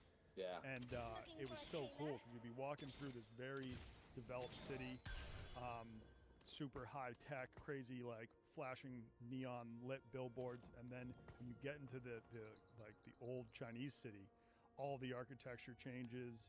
People are living like they've lived for. I need a 3-star Viego. I need it. I need it. And I'm losing too much fucking money. Fuck. And there were some people that held out for a while, but what the government would do, they'd be like, listen, if you let us tear down your home, we're going to pay you a lot of money and move you into a brand new apartment complex. That one. I have 1, 2, 3. Well, this one's technically cost 3. 3, 4, 5. I need the 6th. One of these. Because I'm fucked. That's exactly what we did in the Transcontinental Railroad, eminent domain. Eminent, so yeah, but the government can seize private land. So they would just, when we were building the railroad, we would have to pay. No good, Cotton. No fucking good. There it is. See this? You see this 3-star? You see this 3-star? At the end of the day, they could be like, "You just got to move out. We're tearing down." Finally. But they at least tried to offer them some money first. Well, they can't have eminent domain because the government still owns the property, right? Yeah, the government owns. Yeah, and the government owns everything. Honestly, lose streaking wouldn't be stupid because I need to get fucking priority on this carousel. Fuck. Like high-speed rail network in the world. Darn, dude. Where in the U.S. it'd be so expensive for us to do that because high-speed rails kind of need to go in a straight line, so they would just need to buy up all of the property where that rail line is going to go, which is why they were saying that like San Francisco to Los Angeles high-speed rail is going to cost like $20 billion. They just have to buy up all that expensive property. So Zach, that's actually why I left China. Did you know that? No, what? So I opened up that studio in Pudong. I had a studio that I was running with a partner of mine, and we had built this. We had taken over basically the old World Expo building of Venezuela, and we had, got a bunch of investors. We built out this huge thing where we had like a car studio. We had full-time running studios for different content creators all over China, and they fly them in. And we created a collaboration with Tudo, and then we were chugging and chugging and chugging, and we were just starting to break even on the company, and then the fucking government was like, "You're done. We need the building." Sleep that makes you feel your best. That's 8 Sleep, a mattress cover that keeps your temperature just right, cooling you down, warming you up, so your body can truly rest. And if you share your bed, no more compromises. 2 climates, 1 good night. As your body shifts, 8 Sleep automatically adapts for deeper rest. The fuck is this ad? Feeling calm, clear. Okay. That sucks. Yeah, and we were just at that point in the startup phase where like you know, it's kind of a make it or break it situation. We were about a year and a half to 2 years in, you know, where it's like, you know, we're starting to turn a corner, but if things go sour. Come on. They basically took the entire area back over and couldn't bounce back from it. Yeah, I know even if you buy a home in China, it's actually only like a 90-year lease. 99. Yeah, it's a 99-year lease. It's not something you can just keep on handing down to future generations. I mean, that's essentially the same here. 99. Like it really is. Like you have a house that you're like, oh, my house is paid off. No, the fuck it's not. Like you buy a house cash in Lincoln Park, you're still paying like 25, 30 grand a year in property taxes, even if you pay off the home. Yeah, like but the American thing of like we own the land. No, you don't. You still pay taxes. Yeah, but you can at least hand like a home down to your kids. Yeah. But then your kids will still have to be paying the property taxes. Right. Yeah. So we talked about how it was cold. You get there, it's negative 20 degrees. What is the rest of the environment? It's a bad spot. Is it like mountainous? Is it forest, or is it sand and desert area? What is it? So we're in the plains, right? That's this area is this is the step into the plateau, and yeah, I mean it's plains. It's basically grassland, and we were there in the winter, so it's just snow as far as the eye can see. Sort of akin to somewhere in the Midwest. I don't know. Well, yeah, more like North Dakota. Yeah, somewhere else. And you guys are walking into these abandoned buildings that are half demolished. Get out me game. And just exploring. We're just exploring, and all of a sudden we started getting a little scared because it was starting to get dark, and all of a sudden we're going in different buildings, and a friend freaks out, and we're like, "What are you freaking out about?" And he's like, "Oh my god, I think I saw somebody." So we go over and we find out that it's an old tailor shop, and they had like, you know, old mannequins in the window. He had already scared himself from the mannequins, and it was getting dark, and you know, dogs running around. It was already sort of a spooky environment. So it was already kind of, and then right after that we were walking right next to it, where there was a building that was all closed in, and it was just like a little hut, but it looked like it had recently been worked on. So we're just kind of going in places, and I'm standing out on the street, and all of a sudden I hear one of my friends scream. And then so he comes running out, and I was like, what's going on? He's like confused, as if like he doesn't know what he just saw. And I'm like, do you know what you saw? He's like, I think I saw a body. And I was like, no way, man. Why? It's just the mannequins, right? Because there was a mannequin shop right next to it. So we all walk in, and it's dark, and all of the interior walls are on charred from smoke. Not like a char from like burning, but char from smoke. Lo and behold, I see a fire pit, I see a plate, and there is a frozen body. You think that body has been there frozen for a while?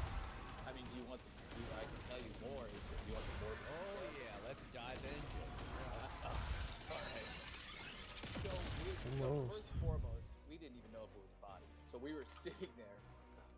So morbid. I can't believe I'm telling this in public.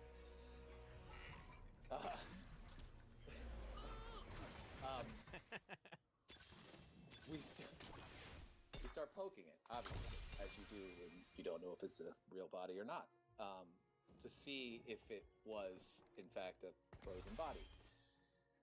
The issue was half of the face was just not there. It was all, I think we believed that maybe dogs had gotten in and maybe eaten this dude's face.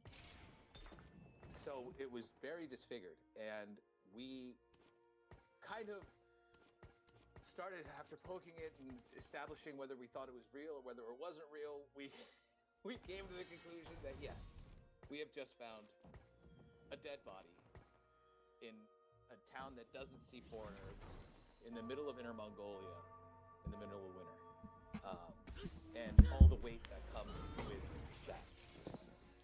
Yeah, because I imagine you're like finding it. You're like, holy shit, the local authorities, what are they going to do? Are they locals? Are they going to... It's orange time. I mean, stuff running through your head, and you're like, all right. So we basically got right out. We're like, we got to fuck out. So we leave. All of us very shaken up at this point. But we did decide to name the guy Frank. So we would have somebody to talk about. So we were worried that somebody was going to find Frank or find our footsteps getting to Frank and figure out that it was us. You know, we're just, you know, the police in China, you don't want to mess with those guys, you know, and especially if they don't believe you, you're shit out of luck. So we leave. We go back to the hotel. We're all in a very weird mood. So lo and behold, what we decide to do is drink a shit ton of local liquor, and really kind of loosen ourselves up. And there was four guys on the trip. There was me, this guy Max from California, his friend from California, and then a Chinese guy who was our ex-guy. This one now, some show. This was that guy. And we're all sitting around after an abundance of booze. Us Americans are like, I think we should probably get out ahead of it. You know, we don't want this to fall behind. Let's get out ahead. So we kind of decided to do it. But the Chinese guy told me, I was telling him, no, don't do it. Don't call the cops. It's not worth the time. It's going to turn into a shit show. I think we should have listened to him from the onset, but it wouldn't have made for a great story. So then we go out to dinner, oranges. just to be able to kind of calm the nerves and drink some more booze. And by this point, we're pretty shit-faced, and we're driving in a taxi cab back from dinner. We told Lamia about all this stuff, and she's like, "You guys are just fucking crazy." And she's like, "Don't call the cops." But meanwhile, three drunk American guys were like, "Yeah, let's call the cops. Let's, we come out as heroes," or whatever we thought at the time. It's all kind of a blur. So then after that, we're driving back, and we're like, "All right, we're gonna decide to call the cops." So we find out what the local cop number is, and my buddy in the front, Max, who has the worst Chinese out of all of us, we elect him to be the bearer of bad news, so to speak, to the police, to the local police. So he goes because the Chinese guy on your trip was like, "I'm not talking to the cops." He wanted nothing to do with any of this. He was like, "I am out, guys. You guys dig your own grave." So or Frank's grave. Yeah. Max gets on the phone, and the worst broken Chinese like, "Woman, down now, she's a children." We found dead man. Exactly. Boom. I'm sure Max is better Chinese than me. Yeah. So after trying to explain this to the guy on the phone, this guy started to yell at Max on the phone. The Chinese guy just gave up. It was like, "Give me the goddamn phone." So he takes over, explains the situation. We get back to the hotel, and within 30 seconds, there's police knocking on our door. I'll fight if you make Keep in mind, it's a but we small could town, sing right? instead. It's only got like 2 million people. So it's tiny. And they're able to get there in in a split second. So they're knocking on our door. They put us in the back of a paddy wagon. Shit you not. We're all sitting on the floor in the back of it. And the paddy wagons in China don't have seats. It's just like ground. It's like a dog kennel. Like a U-Haul. Yeah. Essentially, it's a fucking U-Haul. So they take us out in this U-Haul to go, look inside. So they get us there, we're locked in the car, and there's about 7 other cops. And just another story for another time, is looking at the different hierarchies between all the different cops. It's unbelievable to watch. So they go off, they inspect, we're sitting in the back of this thing for the better part of an hour and a half. By this point, it's midnight, it's very dark outside, and very, very, very cold. And they didn't have any heat in this fucking thing. So we're sitting in the back of this thing, shivering our dicks off, just trying to figure out how long we're going to be in jail for. So, without telling us anything, I mean, literally nothing, we're trying to talk to the guy in the front seat, like, "Hey, like, can we get some heat, or can we move on? Like, what's going on?" And the guy's just absolutely fucked up. So then we leave. We go back to the cop station, and we end up in one of the cop's like office slash bedroom. It was fucking surreal, man. It was like he had 2 cot beds on each side and then 2 desks there as well. So I guess they have sleeping places for all these guys. So the 4 of us are all spread out on the beds. That was actually, even when I worked at a school, all of the teachers would take a nap during the lunch break. Like, naps are big in China. Oh, yeah. Yeah. They would all have these chairs that could then, like, fold back into just flat and take a nice little nap during the lunch break. Yeah. Japanese people, too. They respect the art of napping. Side of the road. The lost art in America. You get shamed. Oh, yeah. If you're an adult man, napper, yeah. When I wake up in a nap in America, I always feel like a lazy piece of shit. Oh, yeah. Are you guys nappers? I used to be. That's actually how I got my job here. Like, well, not napping, not my napping skills, but when Portnoy first texted me, I was napping. It took me like 3 hours to get back to him. All right, so you're in this guy's bedroom office. Yeah. So now we're in this bedroom office, and instead of talking about the case, the first thing these guys wanted to do was just find out about us. They were just curious about us. You know, they were like, "Who are you? And have you ever been to Disney World? You know, is you in New York City?" You know, their questions were more about America than they were about anything else. And meanwhile, we are cranking cigarettes. I mean, just back. They keep giving stuff, and you know, in China, if you refuse somebody to a cigarette, it's kind of an insult. So, you know, cranking, absolutely cranking. And the whole That's how I got hooked on cigarettes, just because I could never turn them down. And obviously, with no open window, so it's just this cigarette hot box. It's 2 fucking beds. I mean, that fucking headache I had. Anyways, so we're just sitting in there. I mean, keep in mind, we're still shit, right? We're not sober at all. And we're just hooting and hollering at this point. We'd kind of already established, although they didn't tell us anything, we'd kind of already established that we were off the hook. They just were curious about us at this point. So we're hooting and hollering, we're laughing, we're having a good time, smoking cigarette after cigarette after cigarette. Finally, some guy comes in and it's like, "All right, we've identified him. It's just a John Doe. You know, we don't know who he is. We don't really care. We don't want a problem. You don't want a problem." I wonder how long they were in there poking. That's like all they did. They're like, "Oh yeah, he's dead. This guy, I've smoked many about him. This guy is long gone." Yeah. It couldn't be these Americans. They got the $18 flight out here yesterday. Yeah. They probably been, like, checked, like, is anybody missing a dad? No. Okay. I think we're good. I think we're good here. No local kids are missing a dad. It's just a John Doe. We don't really care. Why'd you say dad? Because I think he was like a 40-year-old man. Like, would you say he was like a 50-year-old man or something? I would have been able to tell better if his face wasn't chewed off by a dog. Yeah, that makes it so much worse that you said it could have been somebody's dad. It could he doesn't have a face. Is anyone missing a son? That sounds even worse. I'd place him between 30 and 70, somewhere in that range. Okay, yeah, it's hard to tell. Chill mode. Engage. And our face. So we did find out what the suspected cause of death was at that point, which was fun. They were telling us that they think he basically just had a fire in a closed environment and inhaled too much smoke. And fell asleep while the fire was on. Yeah. So I assume he was probably an unhoused person, a homeless guy that had kind of just found these abandoned buildings, moved in, and had just been kind of living there. But in the middle of the winter, you're either going to freeze to death or you're going to start a fire and die from smoke inhalation. That's a peaceful way to go, though. A lot more peaceful than just burning alive.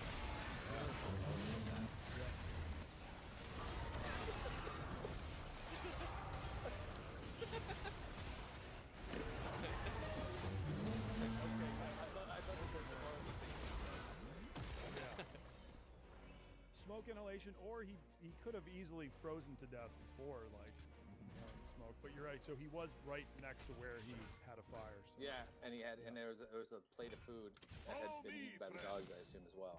So the dogs had a good feast. Oh, sorry. Go ahead. No, you go. Just in general, how many is the unhoused population in China high? I feel like in Shanghai there would be beggars in front of the very popular bars. There was one guy with just one leg. You would see him all over the place. But apparently they actually did pretty well for themselves. They would get like a lot of donations from people walking by. They would even, the homeless people in Shanghai would flash a QR code. This is before QR codes were even a thing in the US. So if you didn't have any cash, you could scan the QR code and send in like a couple bucks on WeChat Pay. But I would say it wasn't, I don't know like where the homeless people are in China, because it was definitely not a big thing. I think there are for sure more homeless people in the US. Yeah, I think a lot of the homeless people that I've noticed when we were in Shanghai definitely had some sort of mental problem, so they would be there willingly rather than because of circumstance. Yeah. Anyways, so let's talk about Frank a little bit more. So then after that, we're sitting in there. They call it a John Doe, and they basically let us go. And we go back to the hotel and drink more, obviously, and try and get some more handies, which is a giant failure. Story for another day.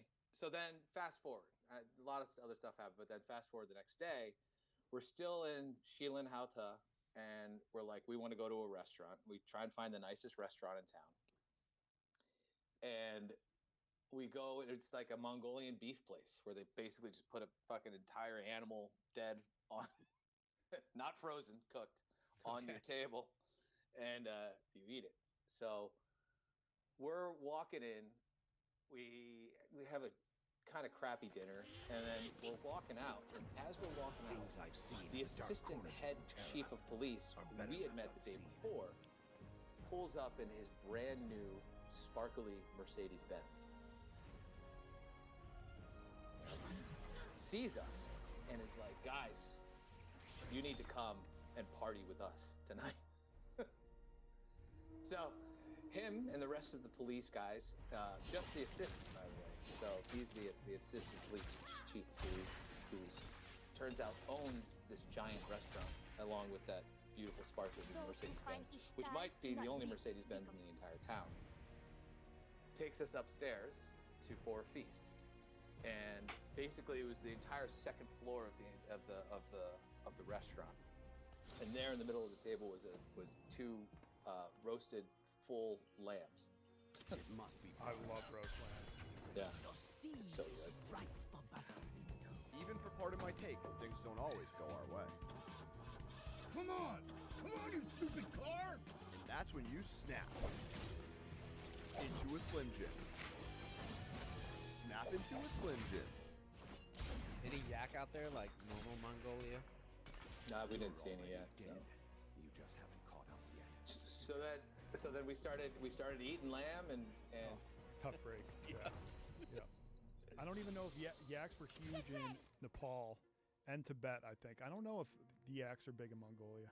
Maybe that's what I was thinking, because I know. Oh yeah, Nepal had the fermented yak's milk booze. Yeah. Oh yeah, they drink fermented horse milk in Mongolia. That's majo. He could censor me. Oh really? Yeah, I think that's what we were drinking. Oh jeez. I don't think I've ever seen a horse lactate. Yeah, we this has actually come up on the pod before. I've never seen like a horse tit. Yeah. Tough 3 minutes on the pod just then. Yeah. Just haven't caught up yet. Okay, so you guys just are partying with the assistant police chief and then like all of the other police officers too? Well, the funny thing is the fact that the assistant police chief owns this restaurant and he owns this really nice car, right? That's sort of the embedded part of the story, is that like this dude is obviously insanely corrupt and and has more money than he could ever do anything with. Owns a giant, biggest restaurant in town. So, the corruption is hilarious. So, so then we're partying, and, next thing they order girls.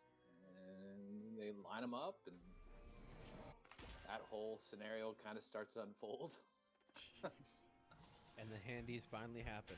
No, zero handies that night. Because these are like a company girls, you know. They're not like they're not professionals. Okay, yeah, they're more just there for companionship. Yeah, they pour your booze for you. They light your cigarette. I mean, keep in mind we're going back to back cigarettes.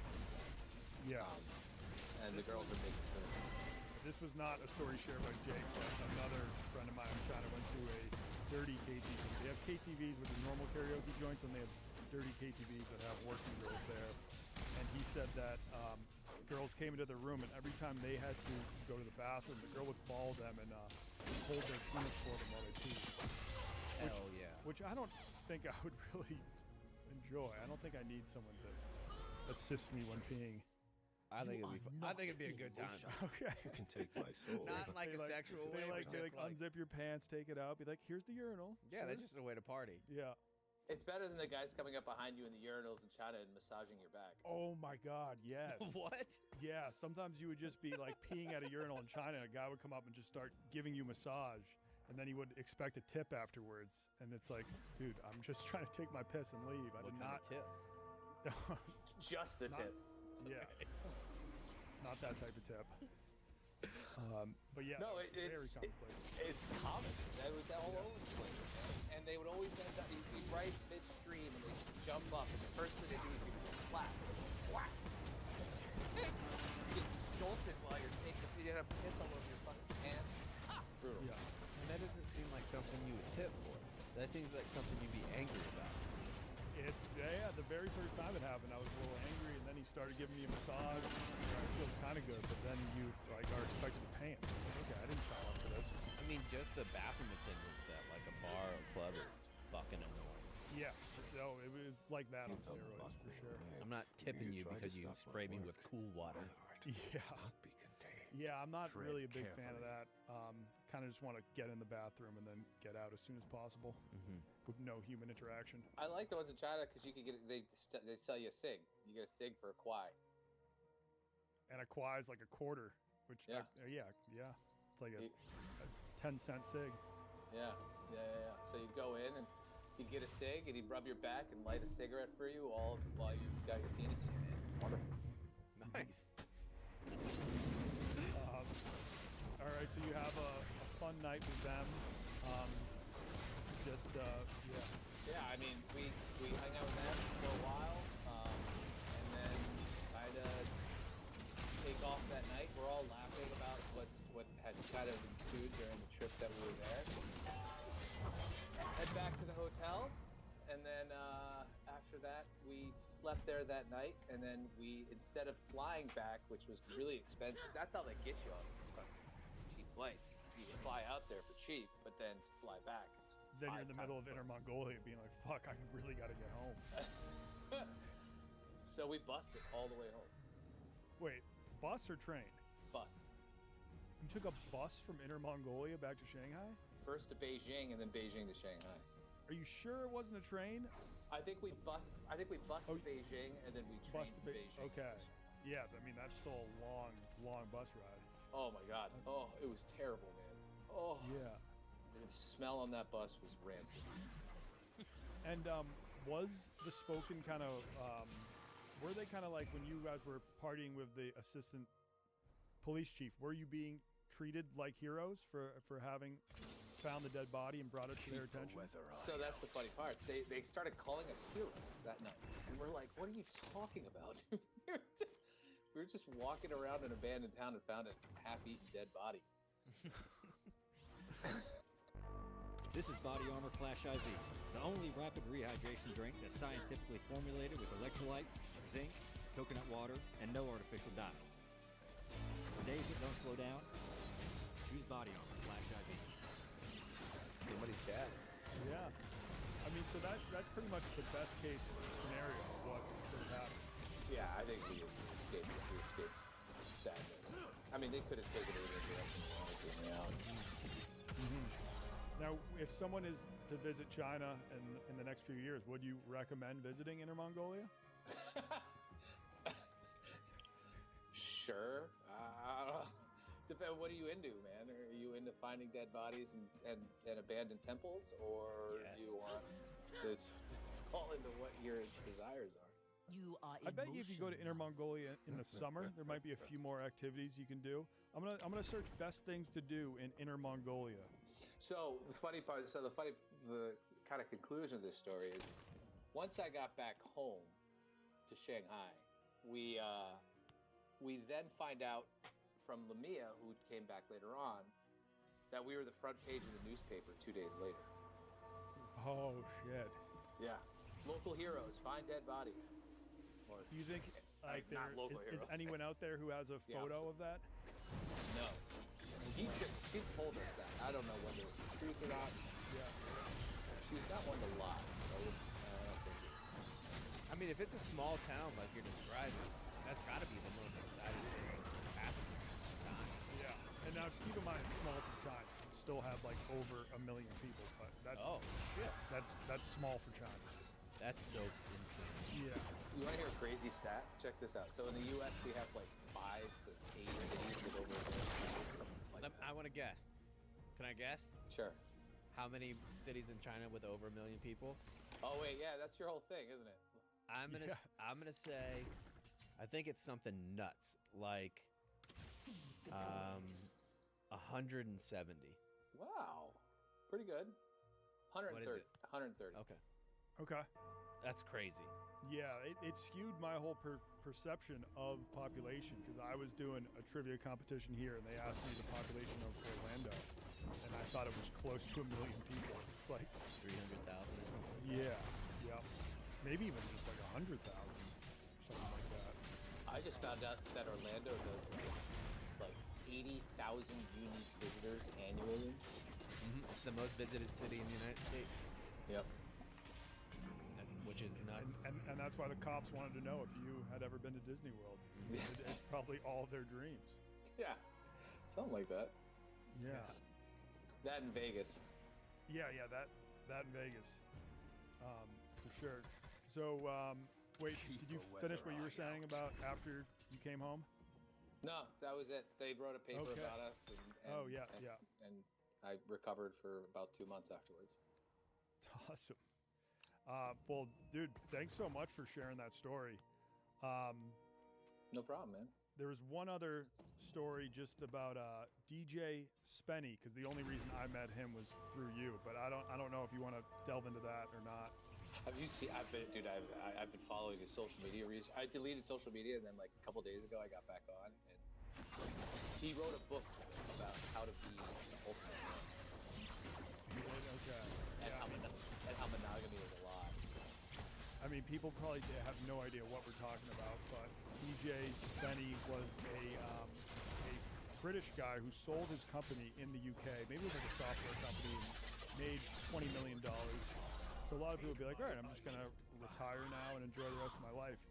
His dream was always becoming a DJ. So he moved to Shanghai, he did a photo shoot with a bunch of Chinese models where it's just him surrounded by hot chicks wearing bikinis, and on all the posters it said Shanghai's #1 DJ, DJ Spenny.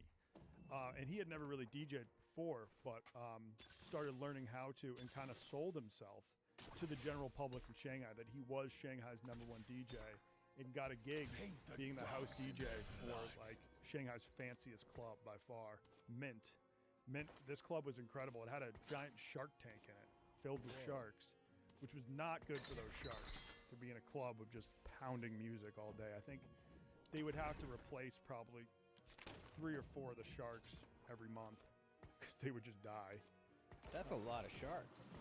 Yeah, they were like maybe 3 to 4 foot sharks, something like that. Yeah, I mean, he didn't have fucking bull sharks in there.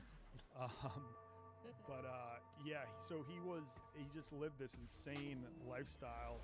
He played softball out there. There was a big men's league softball group, and he would always show up every Saturday when they played in the mornings with a Chinese model on each arm, walking out to his men's league softball game.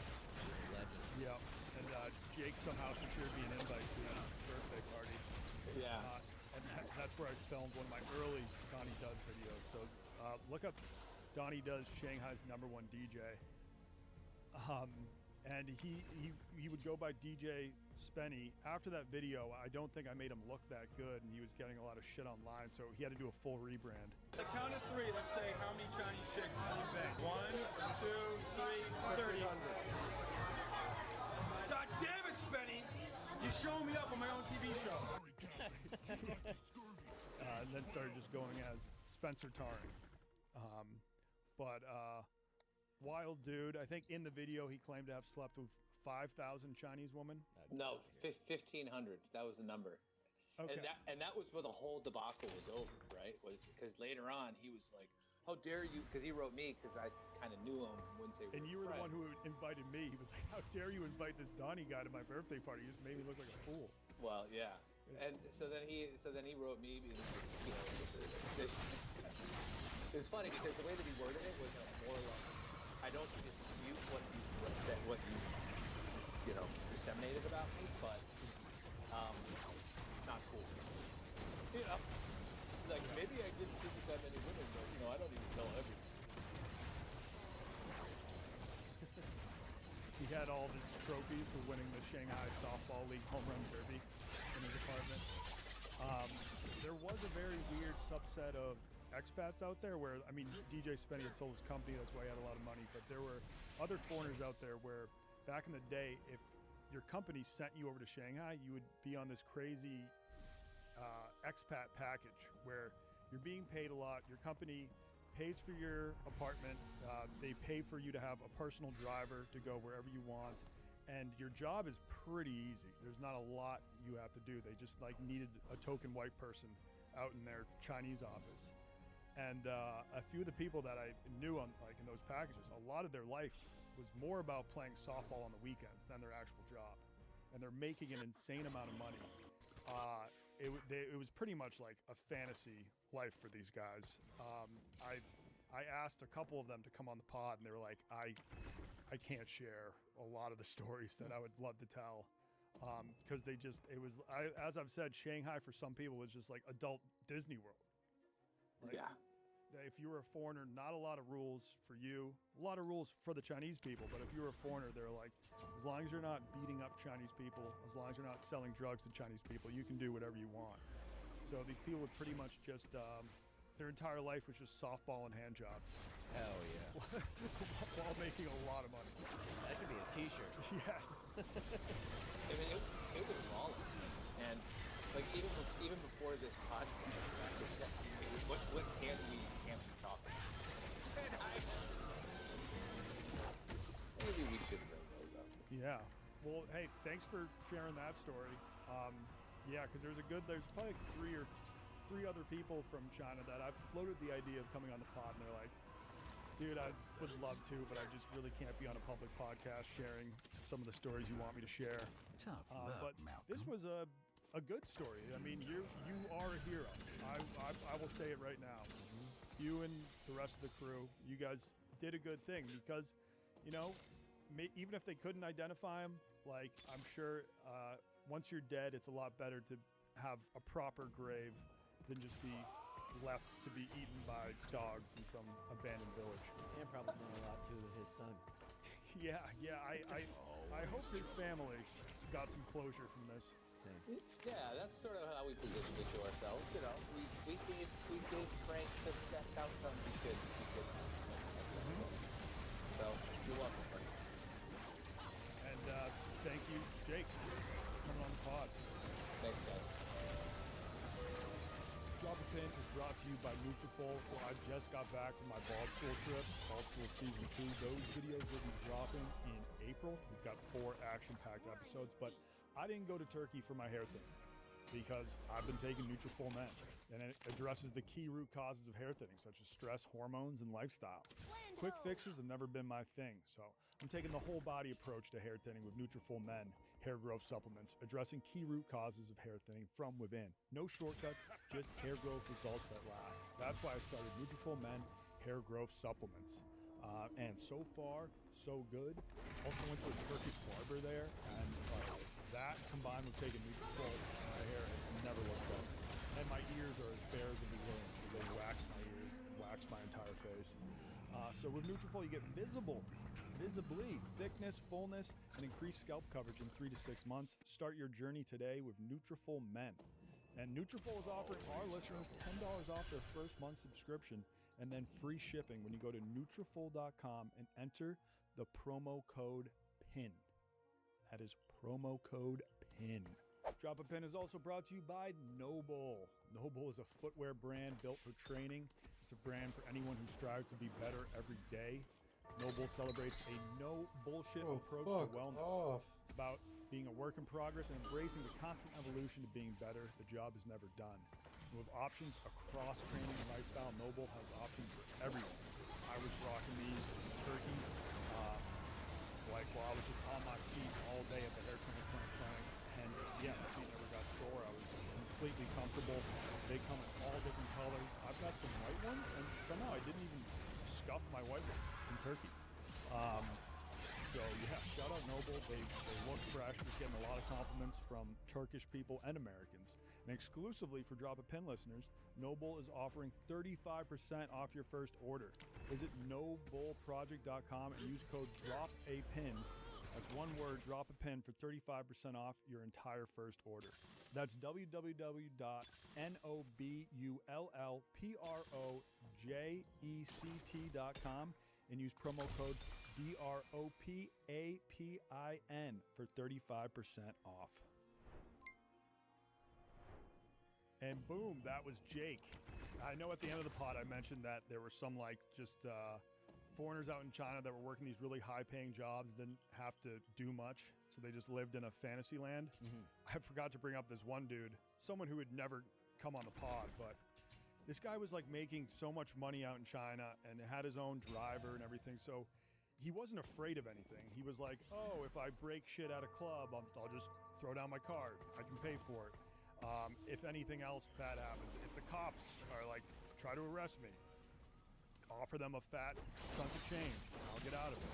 And it would always work for him. It was something he used to do on the highway. His driver would be driving him and he had a sunroof. He would have the driver pull up next to a bus, and while they're both going down the highway, or just down a street in Shanghai, jump from his car onto the top of the bus and then surf the top of a fucking bus. Yeah, I used to love playing that game, Subway Surfing. Yeah, he would be actually subway surfing.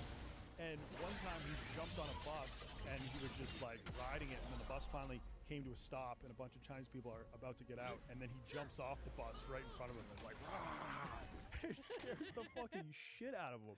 See, I those prank videos that I see, I wish one of them would get shot. When you there was one that I saw. This woman had some cognitive issues for sure. She was neurodivergent. She was on the autism spectrum and clearly struggled going through social interactions. This guy's dressed up like a tree, jumps out at her, and she has no idea how to respond. Just immediately falls down in the street and starts crying. And her dad comes up and he's like, "What the fuck are you doing?" I think I would beat the ever-loving shit out of somebody if they did that to my kid like that. Yeah, pranking is a dirty game. Yeah. It's a good way to get views, I guess. All the people that would be like, I'm going to Compton and I'm pranking people in the hood. And I think one guy eventually got stabbed or shot. It's like, well, yeah, dude. You're fucking with people's lives. Right. And yeah, in an area where they're probably not used to it. When someone's trying to fuck with you, they mean business. Yeah, the funny ones I'm finding are the ones that are harmless. There's a dude that will go around and he has a fart machine and he'll do it in Walmart right by somebody. And they're grossed out. Or another dude that does something a similar thing. I laugh at those because I'm very immature, but I don't have a problem with that. If you're scaring someone or making someone feel uncomfortable, I think that's the lowest form of social media. Knew a guy in China who they were doing a zombie apocalypse prank around the time of Halloween, where he pretended to become a zombie on the subway in Shanghai. And I think this was around the time of the bird flu, something like that. So everybody's already on high alert. And he starts coughing up, I don't know, maybe fake blood or something on the subway. He's like, oh, I'm a zombie. Caused a fucking riot in the subway. It was just a mass stampede of people, everybody trying to get out of the subway car. the cop showed up at his door a couple days later, and I think he ended up doing like 4 days in jail for that. So serves him right. They were like, Yeah. you just incited a riot in a subway station. You're gonna have to pay the price. And at that time, I think crocodilia was super popular in Florida. Yeah, that's the drug that turns you into a zombie. Right. That shit looks brutal. I don't even know, like, why do people do shrooms like that? Do drugs like that? Like, yeah. If you got those same people on like shrooms instead of crocodile, I think you'd have a better outcome. I don't know why the first time that somebody's like, hey, you want some of this? Being like, you know what? Yeah, I'll take that. I mean, I'll take some crack cocaine. It happens in areas where people's lives suck so much. Like there's really poor parts of Africa and Asia where sniffing glue is very popular because it's just they want to do whatever they can do to just give them some sort of escape from the lives they're living. And if you snip a bunch of glue, maybe for a half hour you don't really, know where you are, or it takes you to a different place, and they'll just, they just want to leave their circumstances by any means necessary. Yeah, we see that here in the United States because of the Purdue family with Oxycontin in Appalachian area. Yeah, yep. And that stuff's just just so physically addicting too. Right, like almost impossible to get off. Yep. I've gotten very lucky. The few times I've been prescribed painkillers for like surgeries, just haven't really enjoyed there was a time where I was like, I've got some leftover Percocets, maybe I'll see what all the hype's about. And I took them and I didn't enjoy it. It made me feel a little nauseous, a little dizzy, and you kind of just want to like lie down. Yeah. And I was like, no, this isn't doing it for me. Like drug addiction goes real hard in my family. So after I got shot, I got one Percocet, and then I was like, I don't want any more. Just went straight motion. That's badass. I think a lot of people have done that, and I think it's definitely worthwhile if you can stick it out. I mean, there are times and places where like I'm sure painkillers have helped a lot of people, and then they're able to taper off and not do them again. But I feel like once you could, like for me, once I could bear the pain without it, I'm done with it. I'll just go with 800 milligrams of ibuprofen and call it a day. I've got a good Shout out ibuprofen. Shout out. Shout out ibuprofen. All right. That might be the first shout out to ibuprofen ever in Barstool history. It gets the job done. It does. For me. I take it all the time. I love ibuprofen. It's also, I think it's better on your liver than Tylenol. Yeah, acetaminophen will fuck you Like up. if you're taking Tylenol before you go out drinking, or if you wake up really hungover and you're taking some Tylenol, that combined with the booze is really bad. Yeah. And ibuprofen, I mean, it's still not great to take when you're on booze, but it's not as bad. One jump ahead. If I've been drinking whiskey or something like that and partaked a little too much, I have a little Motrin bottle in my nightstand so it's right by my water bottle so I can pop it. I always feel 10 times better than I would have without it in the morning. Yeah, I think that's like one of the, I mean, not really a cure, but popping a few Motrin before you go to bed after a night of drinking, you won't be in as much pain when you wake up. And me and the boys have decided that every single time we get together and we know we're going to drink a little whiskey, we all bring a big blue Gatorade, and then at the end of the night, chug it. Dude, I've tried that. That chugging a Gatorade at the end of the night is not helpful. What? It's always helped me. Maybe it's just the placebo effect. Maybe a body on it. Yeah. I don't know, but no. No, it has not helped me. I remember one time I chugged so much water before going to bed. I was like, I don't want to be hungover, and ended up peeing the bed, and I was still hungover. I've never pissed the bed and drank. Virgin. Yeah. I don't know if I ever. I mean, it's not like I haven't been absolutely. That is ripped. good. It's become like too commonplace. Like Dana Beers just like pisses himself all the time, and just like it's such a bad feeling, and it was becoming like everybody like I knew a lot of people in college that would do it, and it was just like, I pissed myself. It's not. Yeah, incontinence is running wild. Yeah, it's not. And then Biz Nasty told me he's pissed himself, and he hasn't even drank for like 2 years. What? Yeah, so I'm like, all right, if you're that's just wetting the bed. I know. If you're pissing yourself and you're not even on the booze, that's like that's something you should really be ashamed of. Wetting the bed is a funny term. Yeah, I mean it's a lot better than pooping the bed. You got that right. Let's talk Inner Mongolia. Yeah, so Inner Mongolia. So we all know about the Mongols. The Mongols took over like I think it was the largest land empire of all time. At one point, they were running trains, and everyone. And Kublai Khan, who was Genghis Khan's grandson, he successfully took over China. And then he was like, I kind of like how they do things in China. So he just became Sinified, is the word.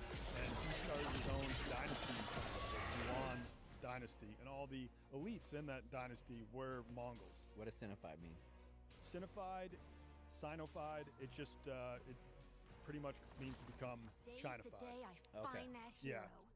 To become more Chinese. So assimilation into a population. Yeah, and that's what would happen. Like, there were a bunch of tribes that would kind of take over China, but then they would just become Chinese themselves. Because they were like, Chinese culture goes back so long. It's they've got a very deep and rich culture, and they have a system that seems to work. So they would end up just adopting a lot of Chinese cultural traditions, and then after 100 years, they just felt like they were Chinese. But so the Yuan dynasty, all the elites in it were Mongols. So it was like a Mongol dynasty that just controlled all of China for hundreds of years. A pretty successful one. And then when they finally lost power, the Qing dynasty took over. The Qing dynasty was founded by the Manchus, where you get the word Manchurian stuff. And Fu Manchu. Yep, I think so. And the Manchus, I think, were another kind of steppe tribe from northern China, similar to the Mongols. But they kicked the Mongols out, took over all of China. A lot of the Mongols went back to Mongolia. And then the Qing dynasty took over Mongolia. They kind of absorbed it into the Qing Empire. And they were like, you know, the Mongols historically have given us a lot of trouble. Let's kind of divide and conquer. So they were like, we're going to have two provinces. We're going to have Inner Mongolia and Outer Mongolia. And Inner Mongolia over time became a lot more Sinified than Outer Mongolia. And the Qing had like a much stronger grasp on them. And the Qing were around for like 250 years. And then when the Qing collapsed,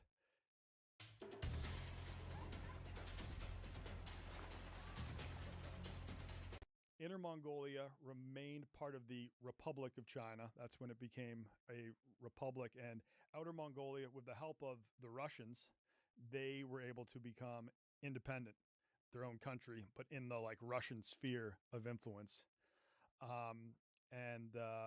So that's how they became separated. And there was a time when there was a lot like big movements, like we got to reunify Mongolia. But since then, so many Han Chinese have moved into Inner Mongolia that like now it couldn't really happen. Like if they reunified, I think Inner Mongolia, I don't know the stats, but they probably have like 4 Han Chinese for every 1 actual Mongolian there. Oh. Yeah, I mean, I just completely made up that stat, but I love it. There's a lot more Chinese in Inner Mongolia now than actual Mongolians. Now, there's one guy, we might have to do a whole podcast on him at some point. You nailed that. Holy shit. Dude, nailed it. Pulled that out of my ass. 4 to 5 Han Chinese for every 1 Mongolian in Inner Mongolia. Now, longtime stoolie, I don't know if you've ever heard of him. Have you ever heard of Baron Roman von Eugen Sternberg? Who hasn't? This dude, an insane. We should do like a high history just on this guy. A Russian dude. He fought in the Russian Civil War. So that was the Reds versus the Whites, where the Whites wanted to keep it Tsarist Russia, and the Reds were the Bolsheviks wanted to turn it communist, and the Whites lost that war. So he was fighting for the Whites for a long time. He was fighting for the Whites in Eastern Russia, close to Mongolia, and they kept on losing. Eventually, he was like, fuck, the communists are going to win. But he didn't want to live under communist rule. So he sort of went rogue and just built up an army and went to Mongolia and was like, I want to bring back the Mongolian Empire. And at this time, it was before the Chinese had really been kicked out of Outer Mongolia. So he like built up this big army and then just invaded the capital there. And his army was comprised of like Mongolians, Tibetans, Japanese, Russians, and eventually conquered the capital and kicked out all of the Chinese. So at one point, this like Russian dude who he was kind of insane, very anti-Semitic, killed a lot of Jews, very anti-communist. So he had those two things in common with Hitler, but he also thought that he was like the reincarnation of Genghis Khan.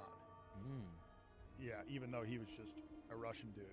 And so he was like running Mongolia for a bit. And he was like, there was a Khan in Mongolia that like all the Mongolian people looked up to as their leader. He kind of like put him as their like puppet leader.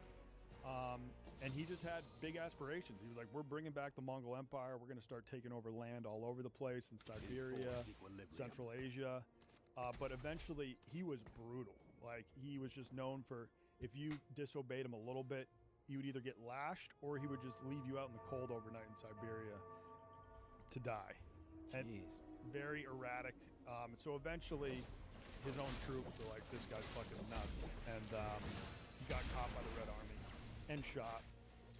And then when Russia became the USSR, they kind of made sure that they were a very powerful country. They made sure that China was not going to like take over Mongolia again, and that Outer Mongolia would be its own country. Damn, But I would love to hear you and Baldstool Sam rip on that. About Baron von Ergen Sternberg? Yeah, just that whole everything you just said. Yeah. I think going into depth would be awesome. I know. You think like Russian history has been brutal for Dude, it still is. Yeah, that's probably like one of the last places I'd want to live, because then like World War I, they actually got their asses kicked by the Germans in World War I so bad that it led to the downfall of the Tsars. They're like, you just led us into this war against the Germans. We're getting our ass kicked. The country's falling apart, and that like opened up a vacuum for the communists to take over. And then when and then there's a big Russian Civil War. So they went right from World War I to the Russian Civil War. And then when the communists were in charge, there was like the Volodymyr, where like Stalin, many people think purposely, like starved Ukraine, which is why Russia and Ukraine hate each other. So tons of people were starving in Ukraine. And then World War II happened. And that front in World War II was the most like, brutal front of the war too. So they just had like a rough 100 years. Yeah, that took them 30 years to get back to their same population numbers. After World War II. That's insane. Right. Yeah. But back to Mongolia, still to this day, Mongolians hate Chinese people. Because it's just this huge neighbor that they have. Like you were saying, the Mongolian population is like, it's one of the most sparsely populated countries in the world. It is the most sparsely populated in the world, and they're mainly known for having more horses than people, which I don't think is that impressive. No. Like you can make, I mean, how many horses? You can do 2 horses a year per horse? Wait, you can do 2 horses per year? I mean, if you have a horse, yeah, 2 horses, you can breed them and get 2 horses a year. Oh, yes. Yeah. So even if you're pumping out kids as fast as you can, you're only getting 1 a year. So there's going to be more horses. Yeah, true. And that's like primetime horse grazing ground. Yeah. In most of the country. Yeah, that area, it looks just like hundreds of miles of grasslands and things like that. Like I was reading about Inner Mongolia, and we don't pay attention. Like the American mind doesn't pay attention to much around the world for the average person. Inner Mongolia is absolutely massive. So to give you an idea, Florida, like the Jacksonville to Belmont in Texas, that distance is shorter than the distance across Texas, and the area from El Paso to LA is smaller than the width of Texas as well. Inner Mongolia is a third bigger than Texas. Okay, so it's massive. All right, so it's like 133% larger than the width of Texas. Yeah, it's like 2,700 miles or something like that. Enormous. Yeah, and brutal weather in the winter. Let me check that fact. But I'm almost positive that's what it is. I mean, I know that it's bigger than Texas. Yeah, it's 1,500 miles from east to west, which is bigger than Texas. Yeah. So that would, I mean, that's 2/3 of across the United States. Yeah. Because as a crow fly, the United States is only 2,400 miles. Yeah, and I don't know if Inner Mongolia is as like sparsely populated as Mongolia, but like it's so wide, but not a lot of people, so you can just drive for hours. Even for part of my take, things don't always go our way. Come on, you stupid car! That's when you snap into a Slim Jim. Snap into a Slim Jim. Mixed nuts have finally leveled up. Meet Blue Diamond almonds and more. Almonds, cashews, and pistachios in 3 signature flavors. Taste that's undeniable. Freshness guaranteed. Blue Diamond almonds and more. The flavorful nut mix. Not see a single human, just you're in grasslands. What's the population, Sam, of... So in Inner Mongolia, there's 24 million people. Okay, so Mongolia only has 3.4 million people. Yeah, 3.4. They have 2 people per square mile. Okay, Inner Mongolia, because all the Han Chinese moved in, a lot more populated. But, so, Mongolia just hates China because China was the one that divided it in the first place. And now it's their neighboring country that is just so much larger than them. So that China can, like, bully the fuck out of them and pretty much, like, you know, they have to rely on China. That's where they probably import all their goods. There's all these conspiracy theories in Mongolia. I don't know if they're true, but that like China would like purposely import purposed goods into Mongolia. And like a lot of the older people in Mongolia believe that China can do that. Yeah, they rely on China, and China can also just like come in and be like, we're gonna take your natural resources. Yeah, I mean, because their capital city is 40 to 50% of their population, and there's only 3.4 million people who live there. And remember, we were talking about China's million cities. There's 140 cities in China that are bigger than the entire population of Mongolia. Yeah, that's fucking insane. And what do you want to say about Mongolia? Oh yeah, so the only reason or how I first learned that Mongolians hate Chinese so much is my friend went up to, they have a big festival in Inner and Outer Mongolia every July called Nadam. It's their biggest holiday. I don't know if it celebrates like their New Year's or something, but it's a huge festival. He actually got to go in Mongolia once, and he said he went to this rap concert where it was a bunch of Mongolian rappers, and he got it translated for him, and they were all just saying rapping the most vile shit about the Chinese. I gotta listen to that. Yeah, I'm sure you can. I'm sure even on YouTube, if you go to like anti-China, I mean, we won't be able to play. I mean, just Mongolian rap. I'm sure we'll pick it up. Yeah, you probably can't play Mongolian rap on the pod either. But shout out the Mongolian throat singers. Have you ever heard them? Yeah. That wow. So cool. Don't they have? Isn't that instrument that they use also called a didgeridoo? Those are the Australians. Oh. Yeah, those. What's a didgeridoo? Yeah. So. That's an instrument, right? Yes. Yeah. And that makes that sound. But the Mongolian throat singers are making that sound just with their throat. Yeah. There's a white dude that moved to Mongolia that I watch on TikTok sometimes, and he's like the Celine Dion of throat singing. He's learned how to do it. Mm-hmm. Yeah, so that's the didgeridoo. It does make a similar sound as the Mongolians guys can just make with their throat. That looks sick. Oh, so the didgeridoo is an Aboriginal instrument. Yes, yeah. The didgeridoo. My older brother bought a didgeridoo at one point, and he figured out how to play it. I mean, for my money, didgeridoo is the coolest instrument. It's definitely the coolest name. It would be tough if you're in like a rock band to be the didgeridoo player. It's kind of. Oh, I doubt that. No way. Because honestly, you're probably the keyboardist and the didgeridoo guy. Yeah. You just switch up. Play me a song. I mean, it's Mr. like, do you think a didgeridoo could like improve a song? Because a cowbell can definitely improve a song. I don't know if just a fucking in the background of like a rock and roll song is really gonna elevate the music, unless you just stop and have like a didgeridoo solo. Yeah, I feel like Toto's Africa. I think it could use a didgeridoo. What's the most famous Australian song? We come from a land down under. AC/DC, actually. AC/DC could have used a didgeridoo player. Yeah. They're Australian, right? Yeah. Volkanovski from the UFC, when he came out last week when they were fighting in Australia, he played We Come From a Land Down Under, and that entire stadium went absolute. I mean, I think it's their version of Sweet Caroline. Or Born in the USA. Yeah, but more positive. Okay, yeah. Well, a lot of people think Born in the USA is a boxing song. It's absolutely not. I know, but a lot of people don't know that. It's like, yeah, they'll play it in like 4th of July. Like my dumbass stepdad thought that like was the best, like American song there is. Like, listen to the words, brother. Yeah. Listen, when the beat's banging so hard, sometimes you don't even have time to listen to the words. Yeah, that beat bangs. We could use a didgeridoo. Born in the USA, the most Australian instrument of all time in the background. I might go on eBay when I get home today and order a didgeridoo. I bet you can find a cheap one. Maybe let's see what the price of a didgeridoo is. I mean, if I'm doing the around the office, one day I could change the no to a didgeridoo. Or you could walk around the office and then we can see who can play the best didgeridoo note.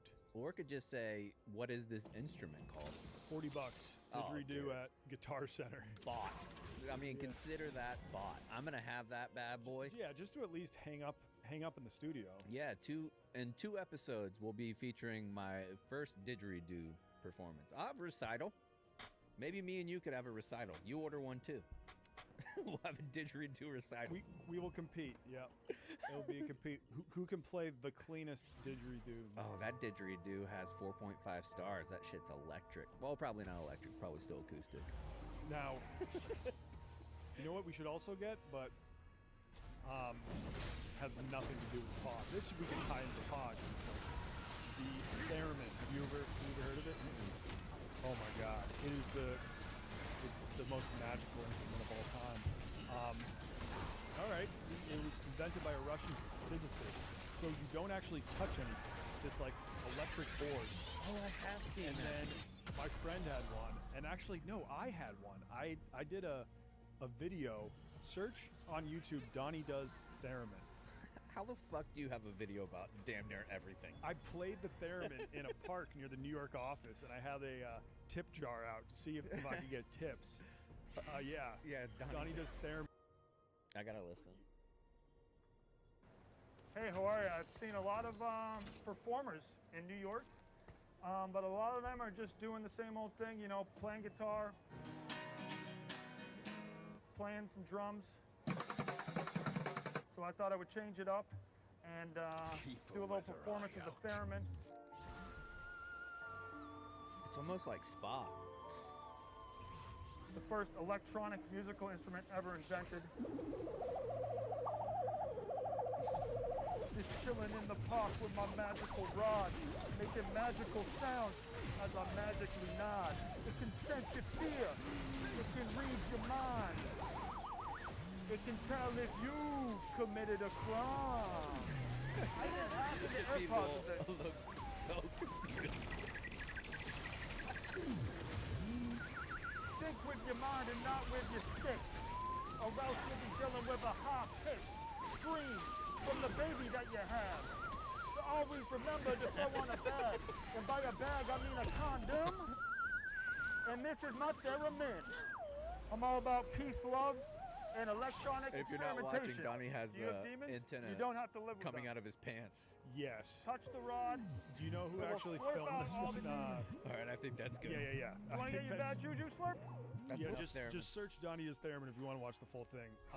TJ filmed that like way back in the day, but and I was getting a little close, but now I.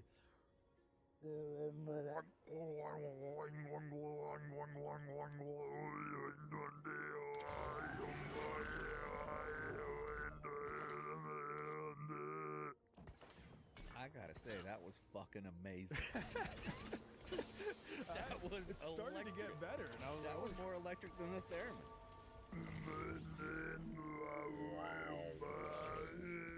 You want to hear mine? You got to have it come from deep in your throat. Deeper. I don't have that deep.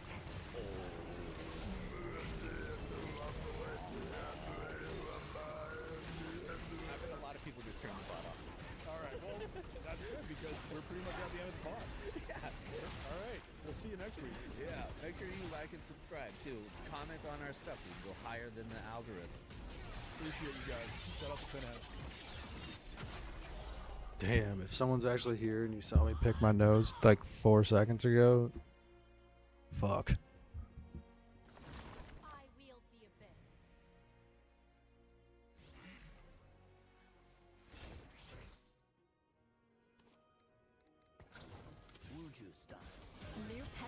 Prebiotic Cola in original and cherry vanilla. The Pepsi taste you love with no artificial sweeteners. It's unbelievably Pepsi. You're unbelievable. Try it now. Pepsi Prebiotic Cola.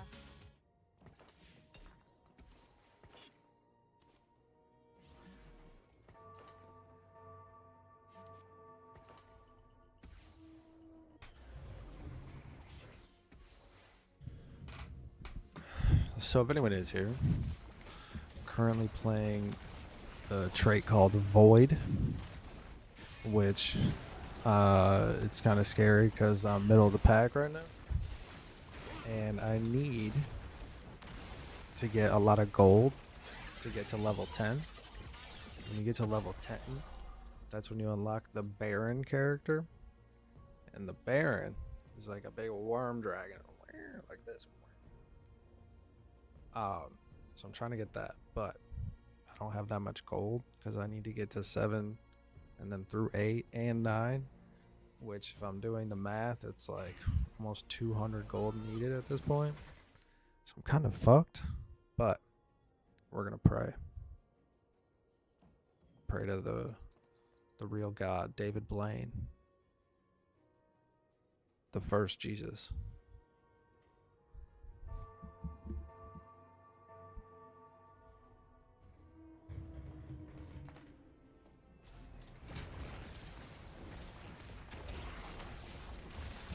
Yeah.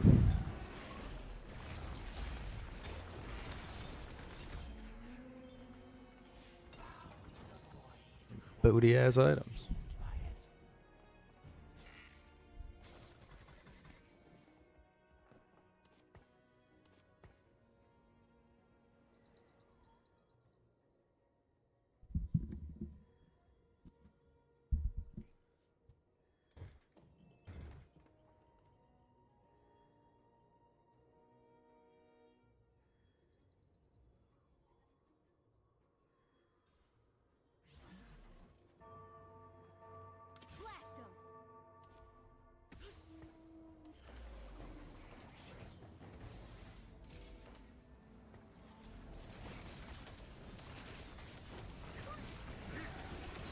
Holy shit.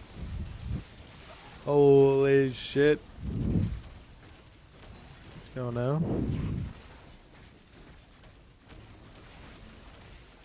Come on, team. You get those yordles. You got him. Got him.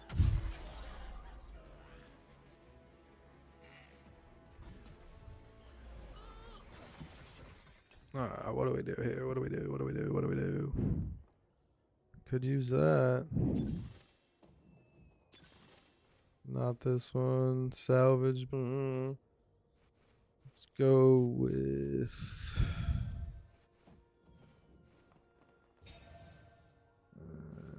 fuck it. Wow. And a high roll. Oh my god.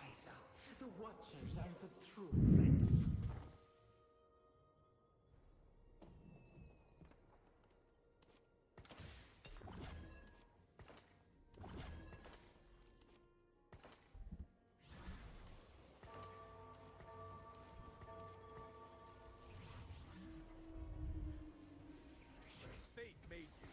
I will unmake you.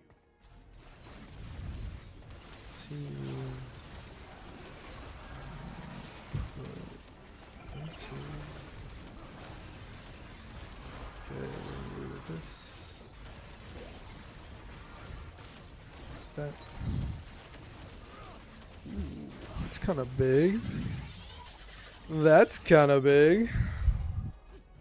Kind of like that. Bang. I just don't know where I'm gonna put this one. Where will I put you? Fuck it. Ooh, fuck. Ooh, fuck. Ooh, fuck. Okay. Okay. Might be a little too top heavy, but you know what? We're gonna make it work. We're gonna make it freaking work. Because that's how we do. I need gold though. Holy fuck. Pray for gold. Pray for gold. Pray. Come on now. Okay, okay. Okay, team. Okay, team. Ooh. Ooh. Smoked him. Smoked him.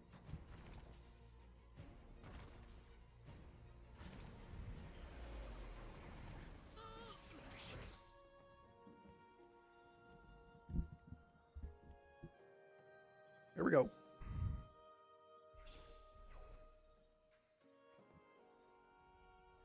Ooh.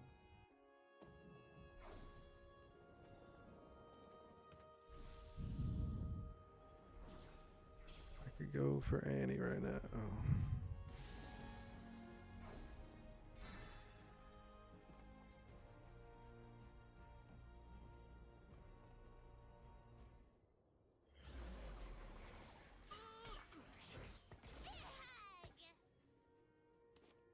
Big for the program. Big for the program.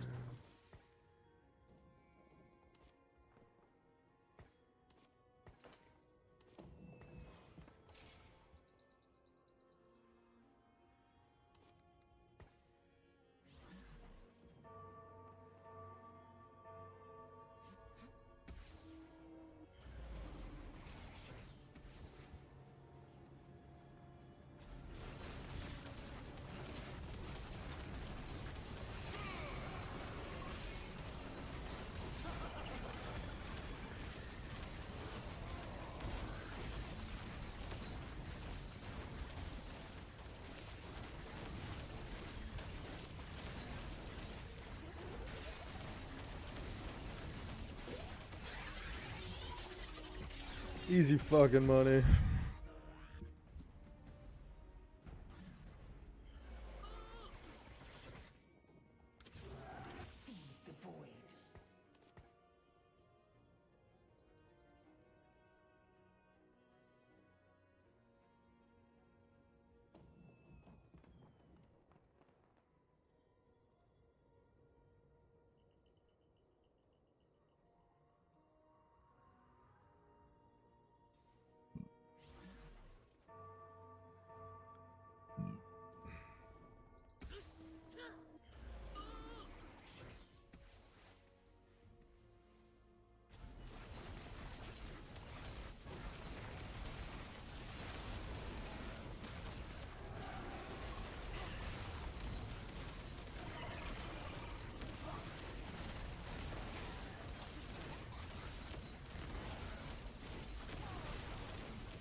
Money.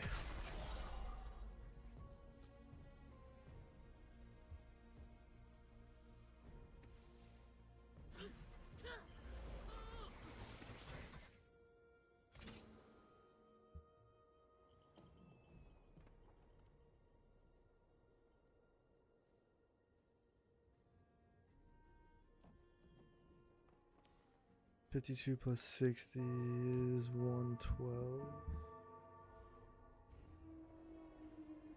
112.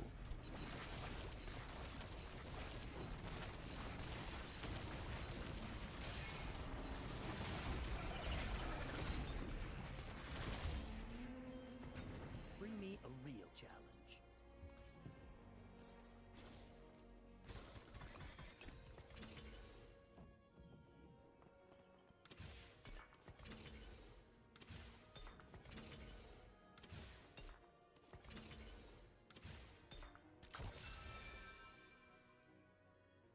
Fear the void sting.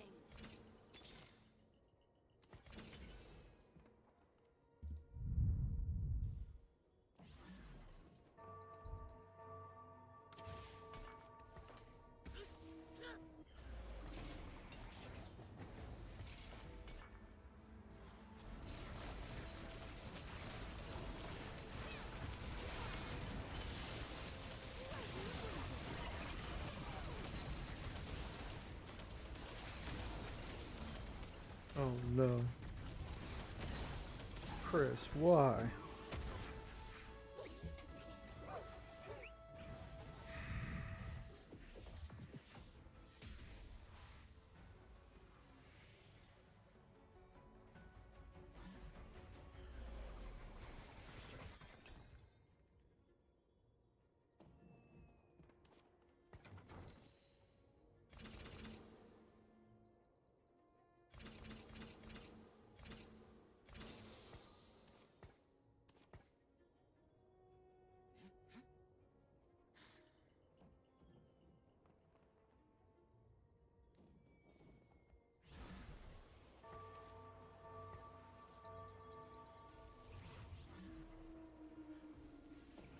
I will purge the void from this world.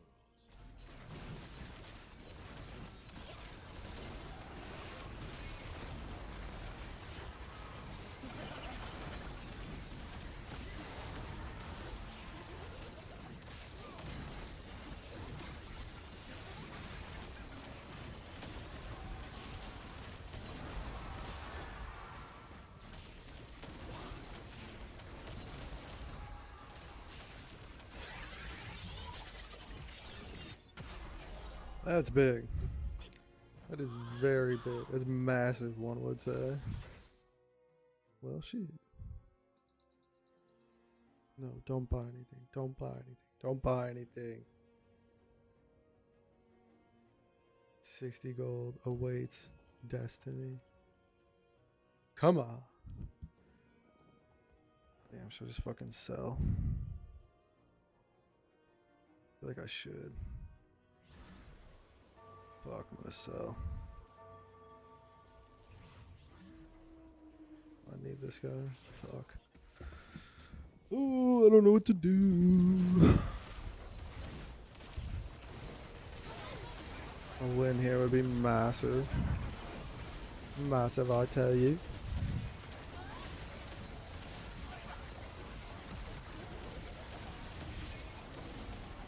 Oh, oh no, no.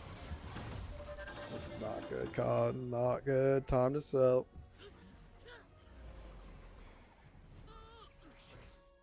Gimme, gimme. What do we want? What do we want? I'm trying to get this one. Come on now. No. Okay, cool. Mine. Gimme.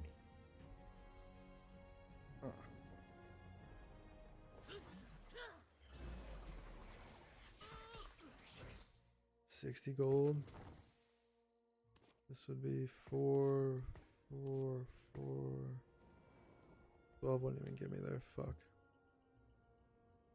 That is not good, folks. I am going to lose this next round. I'm going to lose a bunch of gold. But at least I'll make it to the dragon.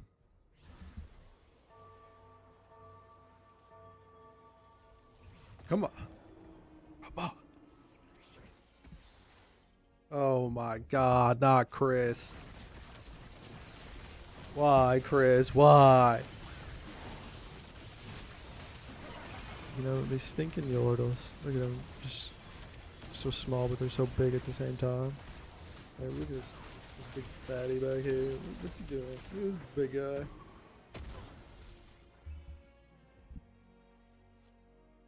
Okay. Top 4. Get points. Not satisfied without a win. Come on. 57. Okay, money. And I don't have to sell anything. Look at that. Oh, but I might still. Got him.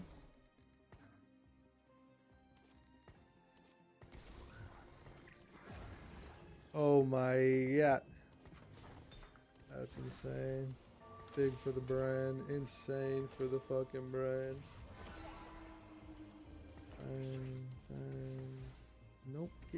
Get on there. There we go. Put this on you.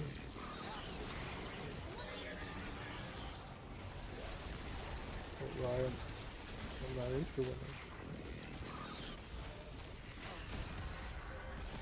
No.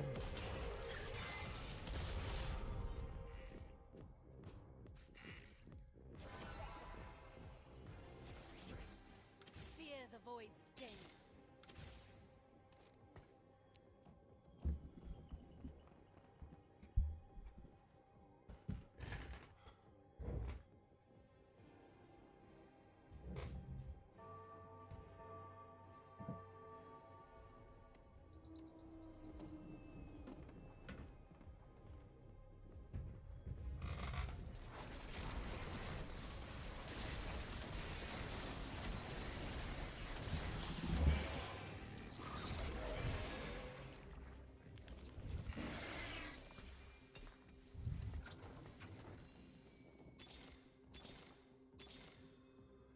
You can't outrun the void.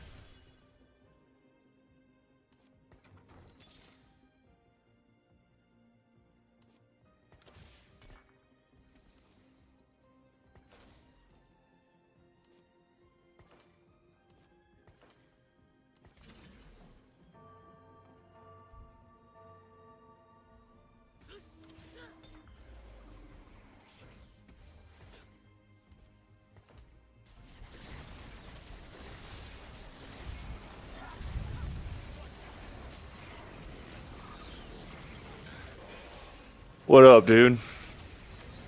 What up, dude? Dude, why does your icon say live? Are you streaming? Yeah. What else would Where you that be? streaming at? On the channel that I posted in the chat. It's a completely different channel? What do you... Yeah. I'm on YouTube.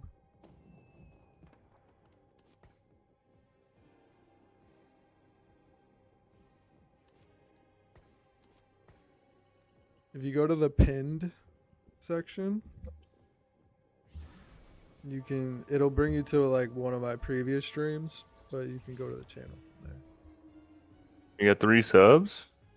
I got 3 Oh, wait. subs, and one is I gotta- me, and one is my sister. Who's the other one? I don't know. It might be Oh, Josh. that's fine. I think it is Zod actually.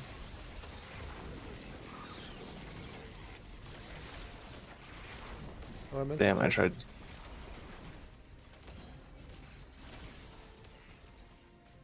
Text him that you're streaming? No. So like ask him how his place is doing.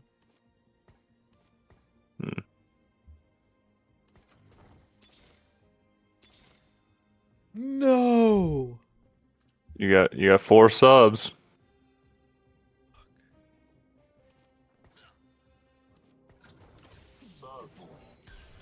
I can hear it in the background.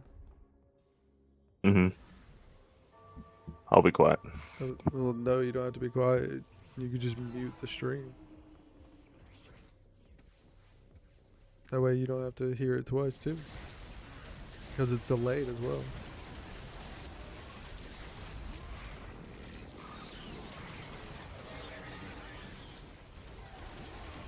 Come on. Big. Big. Big. Yeah. Wow. Did not think I was gonna win that. That's nice. Okay, need something expensive here. Need something expensive.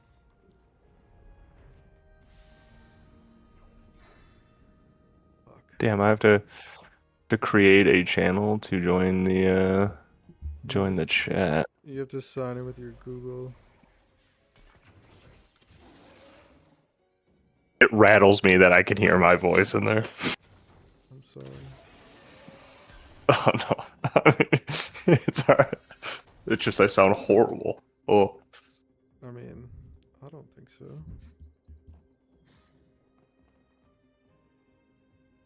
Here we go. I need this. Really need this win bad. Fucking look at these fat yordles. So big and fat. I was thinking today we should get back in the fun game category. Like, one of the games Huber posted is called RV There Yet? Or I don't know if he posted that one, but that one looks funny. It's kind of silly, like Repo. But like, I feel like we should get back in that genre. But we also don't play that much stuff anymore.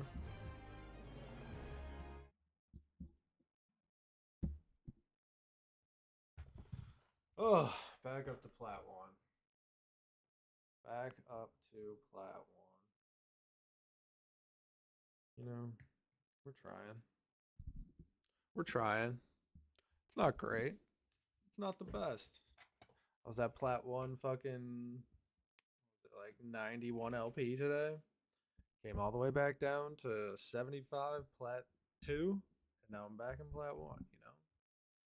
I guess life's just full of ups and downs. Ups and downs. Do you want to play anything?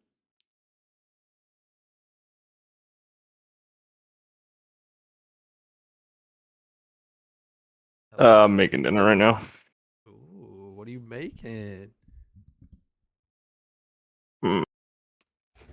Chicken bacon ranch wraps. Damn, you prepping? Yeah. Doomsday prepping? Yep. Nice, nice. Dude, I'm only saying this because it's right up your alley. My alley? Dude, yeah. Don't know if you heard the new album. What new album? Damn, dude, that new Mumford and Sons album. Fucking hits. Bro. How many songs got a banjo in it? None. None? What, we go electric now? It's a top tune. He's got a song with let's see, he's got a song with Chris Stapleton. They got a song with Hozier. Oh, remember when you went to the Hozier concert? Yeah, I do. It changed your life, dude? For a couple months it did. Oh my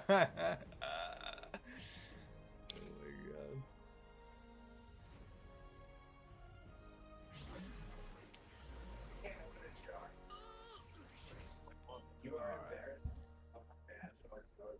Come on.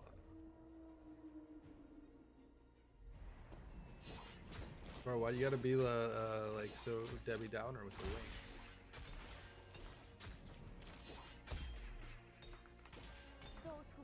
Why can't you keep the hope alive? We won. They're just on thin ice. Wait, was that a pun? I wish it was a pun and not accurate. And not accurate?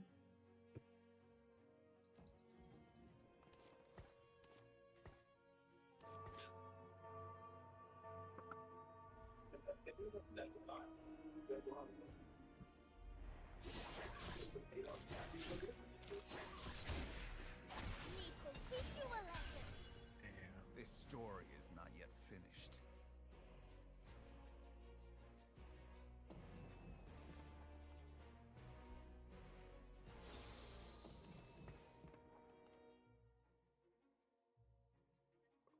I feel like my brain's gone to mush after just spamming games tonight.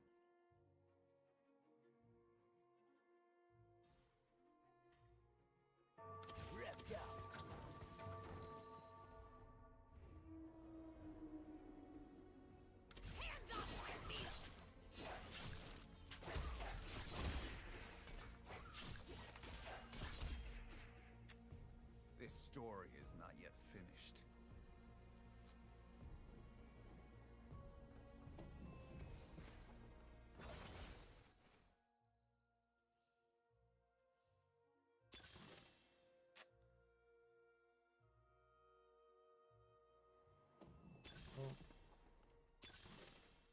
Oh, fuck it. I'm gonna turn my brain off.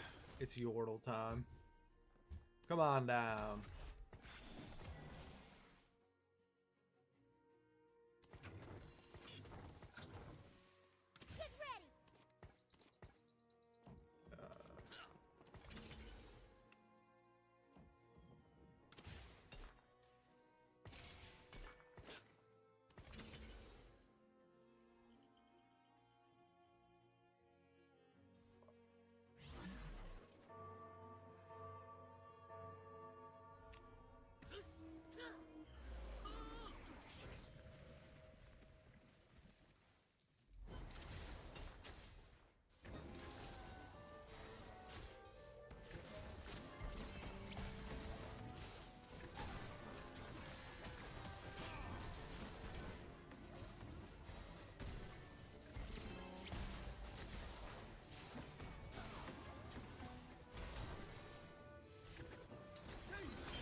fucking have enough rods. Fuck 'em.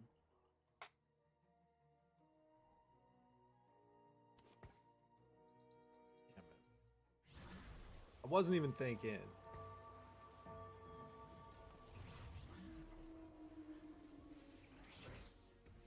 Why'd you take off your MAGA hat for the stream?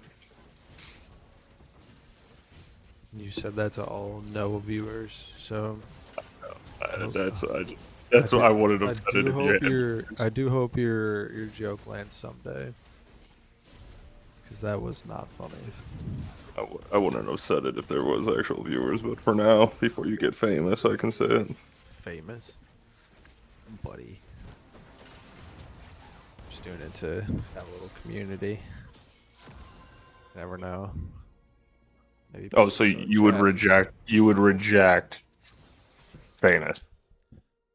Oh shit. Sophie Cunningham's doing commercials now? I just don't expect it at all.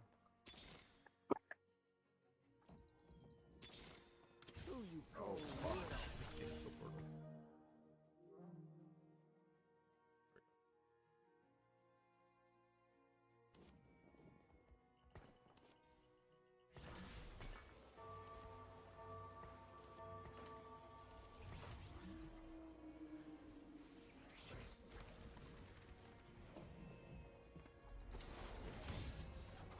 So I got my wellness weekend this weekend, but kind of like the last one I did, where normally it's Friday and Monday. This one is Thursday and Friday. Supposed to get 14 inches overnight at Alta. Greg and Aaron took off as well. You gonna bring out the Blackstone? Might bring out the Blackstone for that, because we gotta be like in the canyon by like 6. At the latest, right? Yeah. So it might be a Blackstone to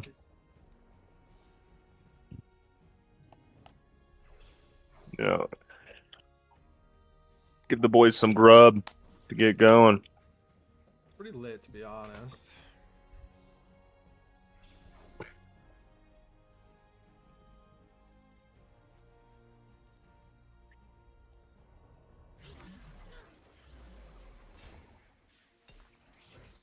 Balance in all things.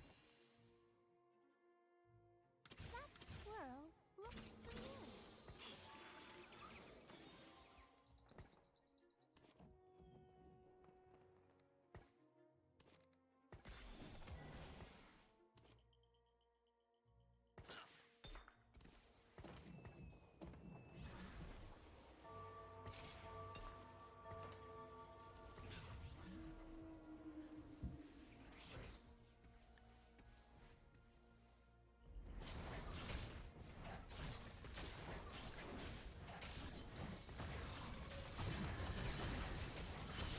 Isn't Alta the one that's only ski too?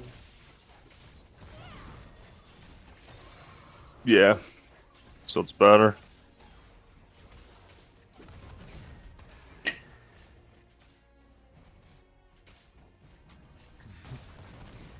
None of those stinking snowboarders.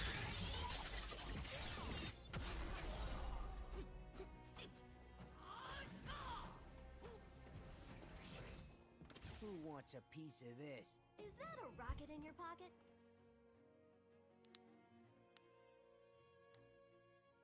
Also, doesn't that just make it like more Mowgli?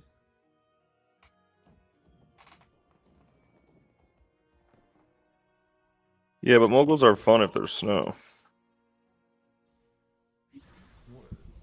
What do you mean? Moguls are more fun if there's snow. Like, because there's give on them. Like, they're fun. Like, moguls are enjoyable to do. You're talking about fluffy moguls? Yes, with snow. You say with snow, but in whatever shape it or form it is, it's with snow. What, you silly goose? What are you talking about? No, not when you're an avid skier like me. There's with snow, and then there's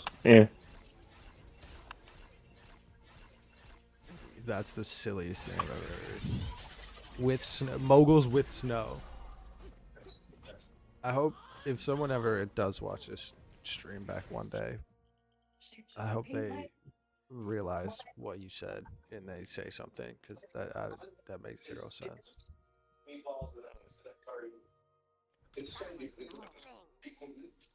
Moguls with snow. Moguls with, they're always with snow.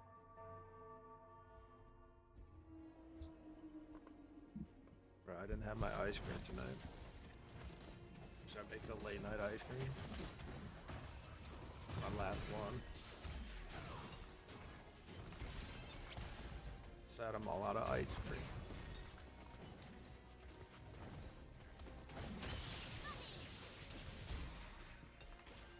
How's that for a Bandle City beatdown?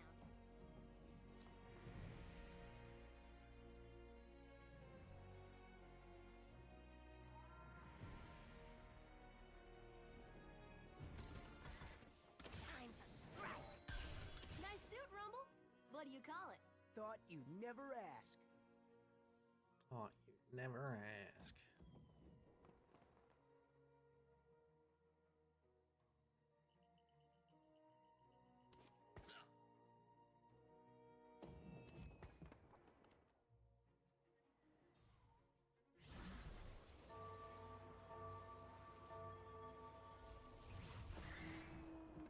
I gotta shave so fucking bad. Storm within you clouds your judgment. Shit is all over the place.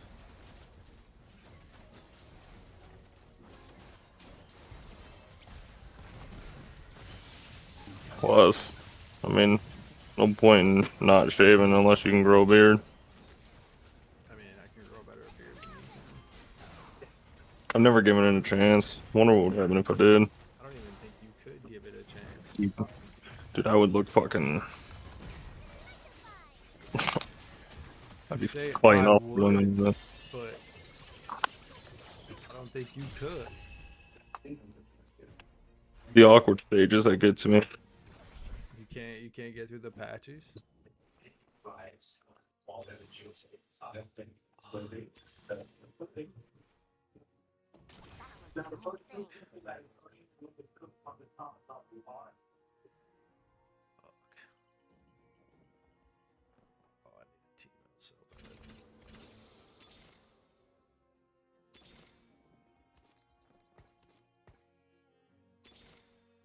Blast him. That squirrel looks familiar. I hope the hero likes me. Blast him. Bad. So bad. This is terrible. This is awful. I'm losing it. Losing it.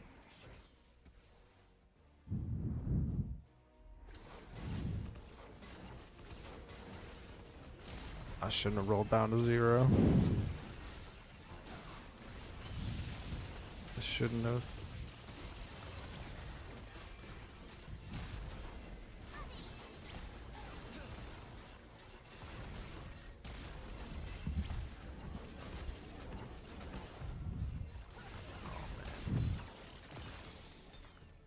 Well,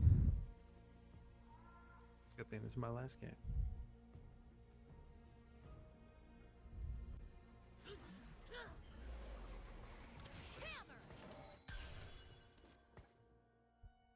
There it is.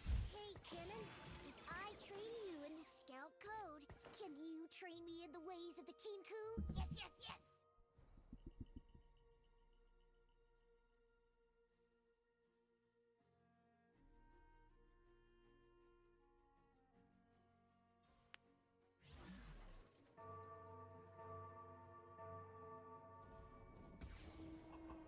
Oh, I bought Oreos today. Hey, Lulu, are you and Pix playing out here? Oh, man. You ever see how Oreos are made? Why, dude? Because you did that to me when I mentioned a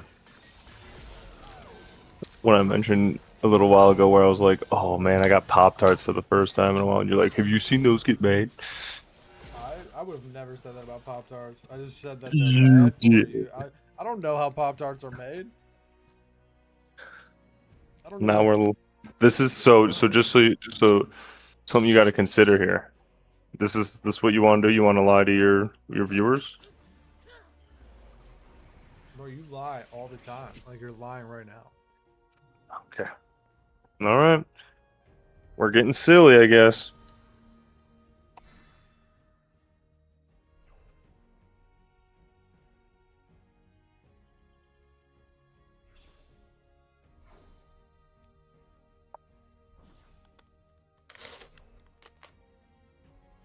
Plus, why would I say that as an avid hot dog enjoyer? Why would I say that about Pop Tarts of all things? I can guarantee the only thing I said about Pop Tarts was, I just know they're bad for me. They're not bad for. Well, yeah, they are bad for me. Like, absolute dog shit. Time for a Bandle City beatdown. Another Yordle. Hi. As a hot dog connoisseur, how could I say that about fucking Pop Tarts? Makes no sense.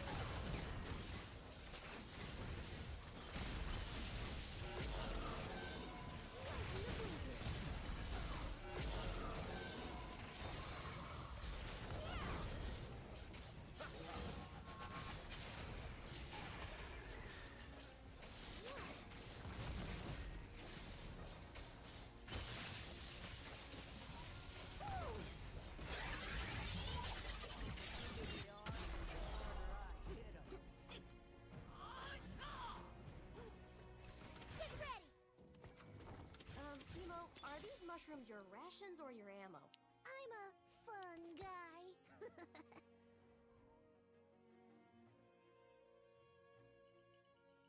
Damn, I gotta have another one.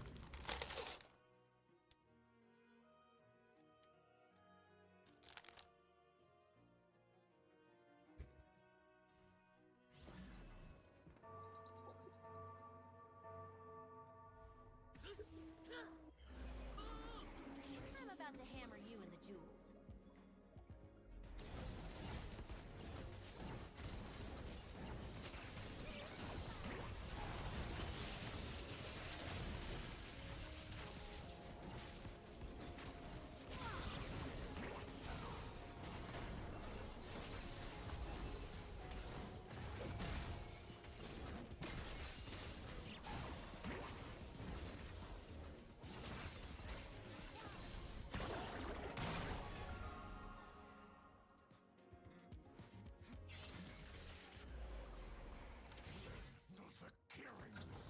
Yes, they make shurikens this small.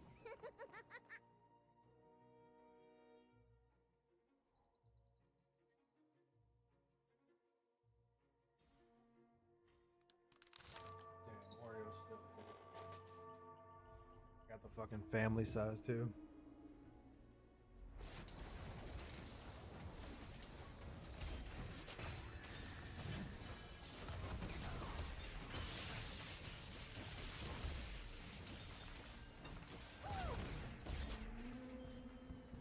You are definitely not the hero. Who you calling little?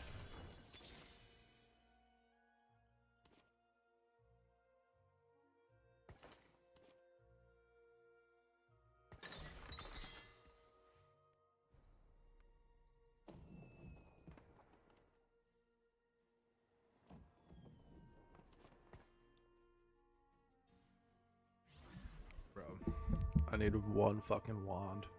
One wand. I couldn't get it. Couldn't get it.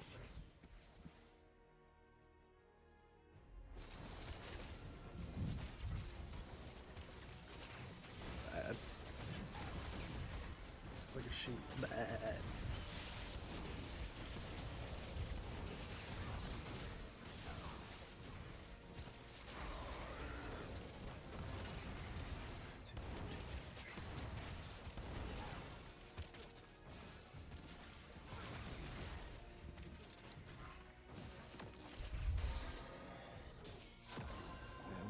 Last night at TFT. Fuck. Not Draven. Draven. Gain 3 random 2-star 3 cost champions and gold. No. Oh, fuck. Things are heating up. Revved up.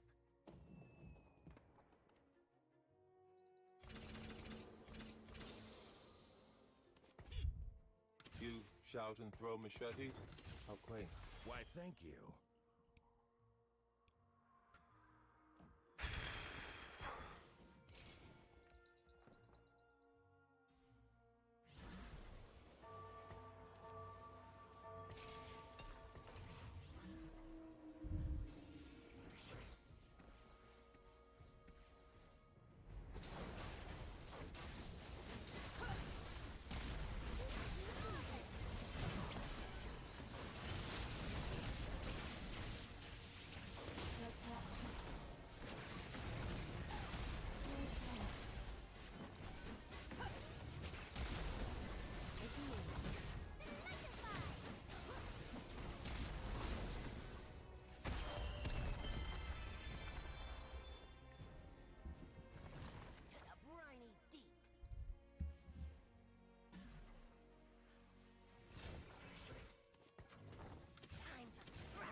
Fishy, fishy. Come on, let's go.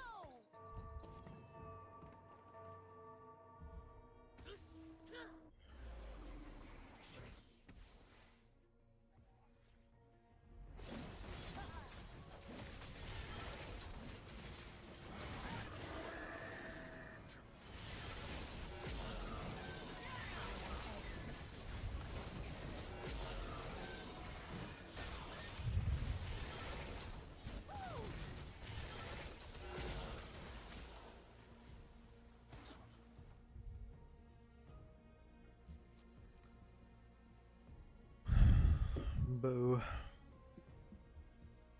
Boo.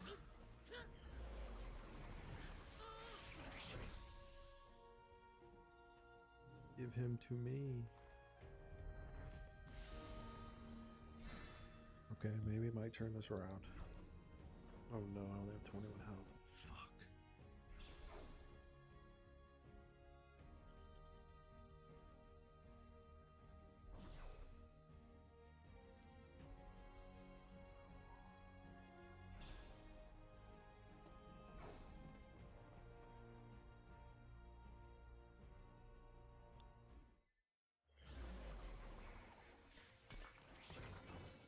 A Vandal Scout always strives for excellence. Balance in all things.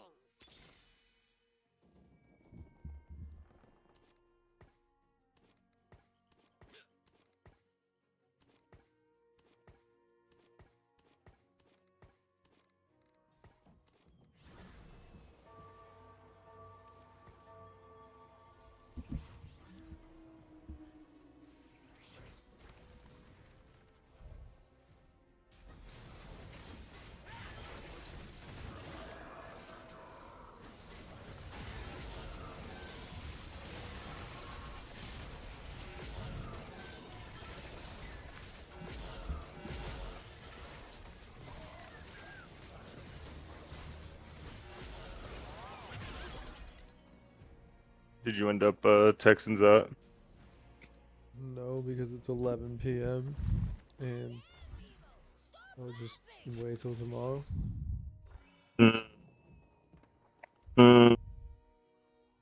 Is that not okay? Are you saying Whatever you that's, think. you're saying that's male practice? I mean, technically speaking, it's not even 11 yet, but no, I mean, I get it. What are you, some sort of clock watcher? The watcher of clocks? Say that, but Don't matter, dude. Do your thing. I don't really understand why this needs to be put on me at this moment in time.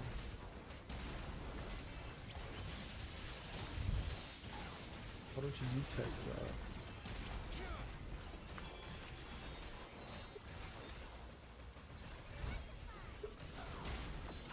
that? Ugh. This game describes my night TFT. Fat ass 8th place. Fuck. This fucking night.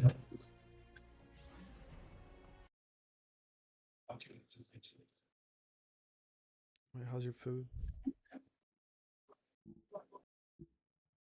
30 minutes away from telling you.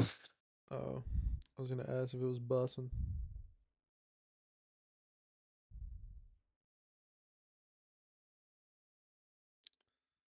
So we got the cord.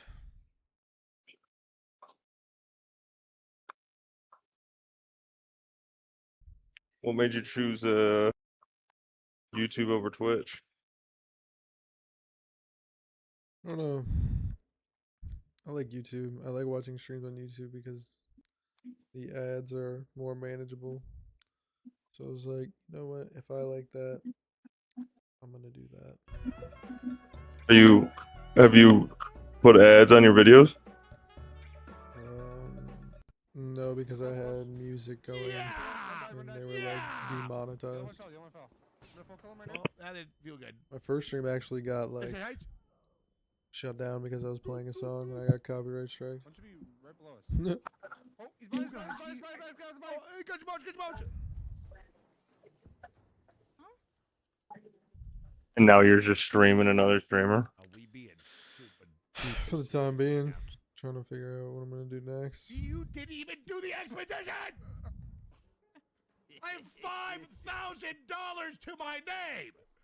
Yeah, boy. Don't yeah, boy, me. Die in a dark hole somewhere and no one find your body. In the game, of course. Fuck yeah, boy. Come on now. In the game! In the game! All right, here, Peanut. I'll give you the blueprint. Peanut, come here. Peanut, I'll give you the blueprint. Give me this wiener if you don't give me everything that you got off that guy. Right here. This is the good stuff. Right Wow. Here. Ready? Whoa. No way. What do you mean? You need that shit. Whoa. What does all this sell for, you think, huh? $9? $10? Well, I mean, it's what we got off the body. Like, I can't make good loot up here out of nowhere. Also, do I regret paying for that board game site now? Lasted 3 days. Was that a mistake? Did you unsubscribe or whatever? Did I cancel my subscription? Oh, not yet, but I just thought about it. He's backing that thing up on me. Kill that fucking thing. Let's see what's on my Reddit. The traders. Gotcha. Okay, so is he dead down there? We can go down there? Yeah, he's dead. Kitty. Wait, player. Where? Oh, never mind. No, I bullshitted you. Oh my God. Please heal. We're alive.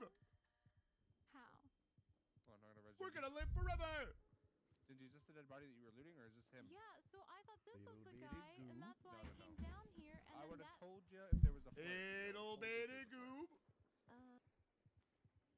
I've never heard you ever tell me that there was a flare. Because this is our first time playing, Dingy. Ooh, and a breathtaking show globe.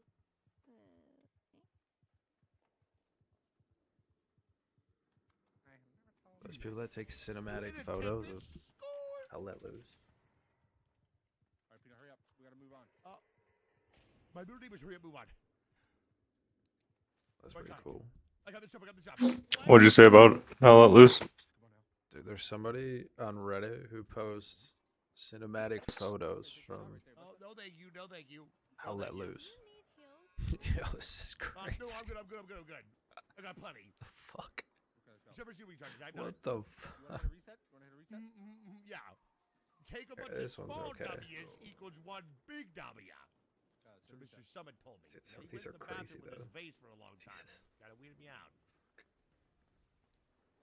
So what are you doing in there This with one's that actually face? cool if it's in game.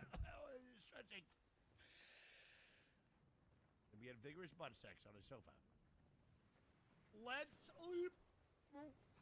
Is that what you guys? Oh, Gingy shooting you in the ass?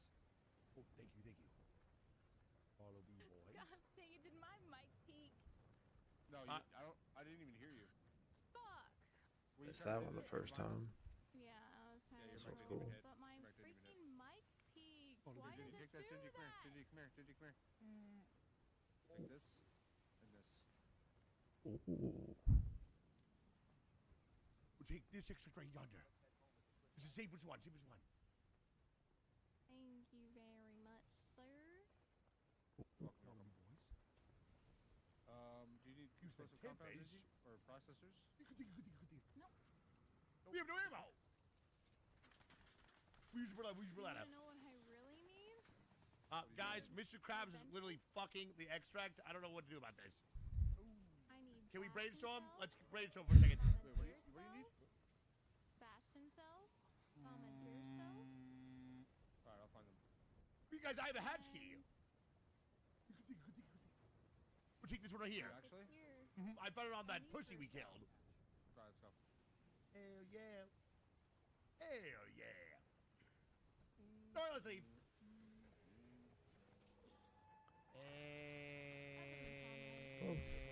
And What am I doing for the stream today? we're gonna live forever. Whoever was in here, watch me lose. Okay. TFT. Wait, what kind of cells do you need? All Power day. cells?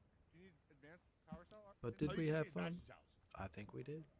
I need Bastion cells, Bombardier Oh. cells, Leaper. Okay, I can bring that. I can bring that. I can bring that. Leaper and Rocketeer stuff. I'll bring that shit next game. Gingy, come on, get to the fucking hideout. Wait, Gingy, quick before Peanut's gonna open it. Come on in, Gigi, the wonder's fine.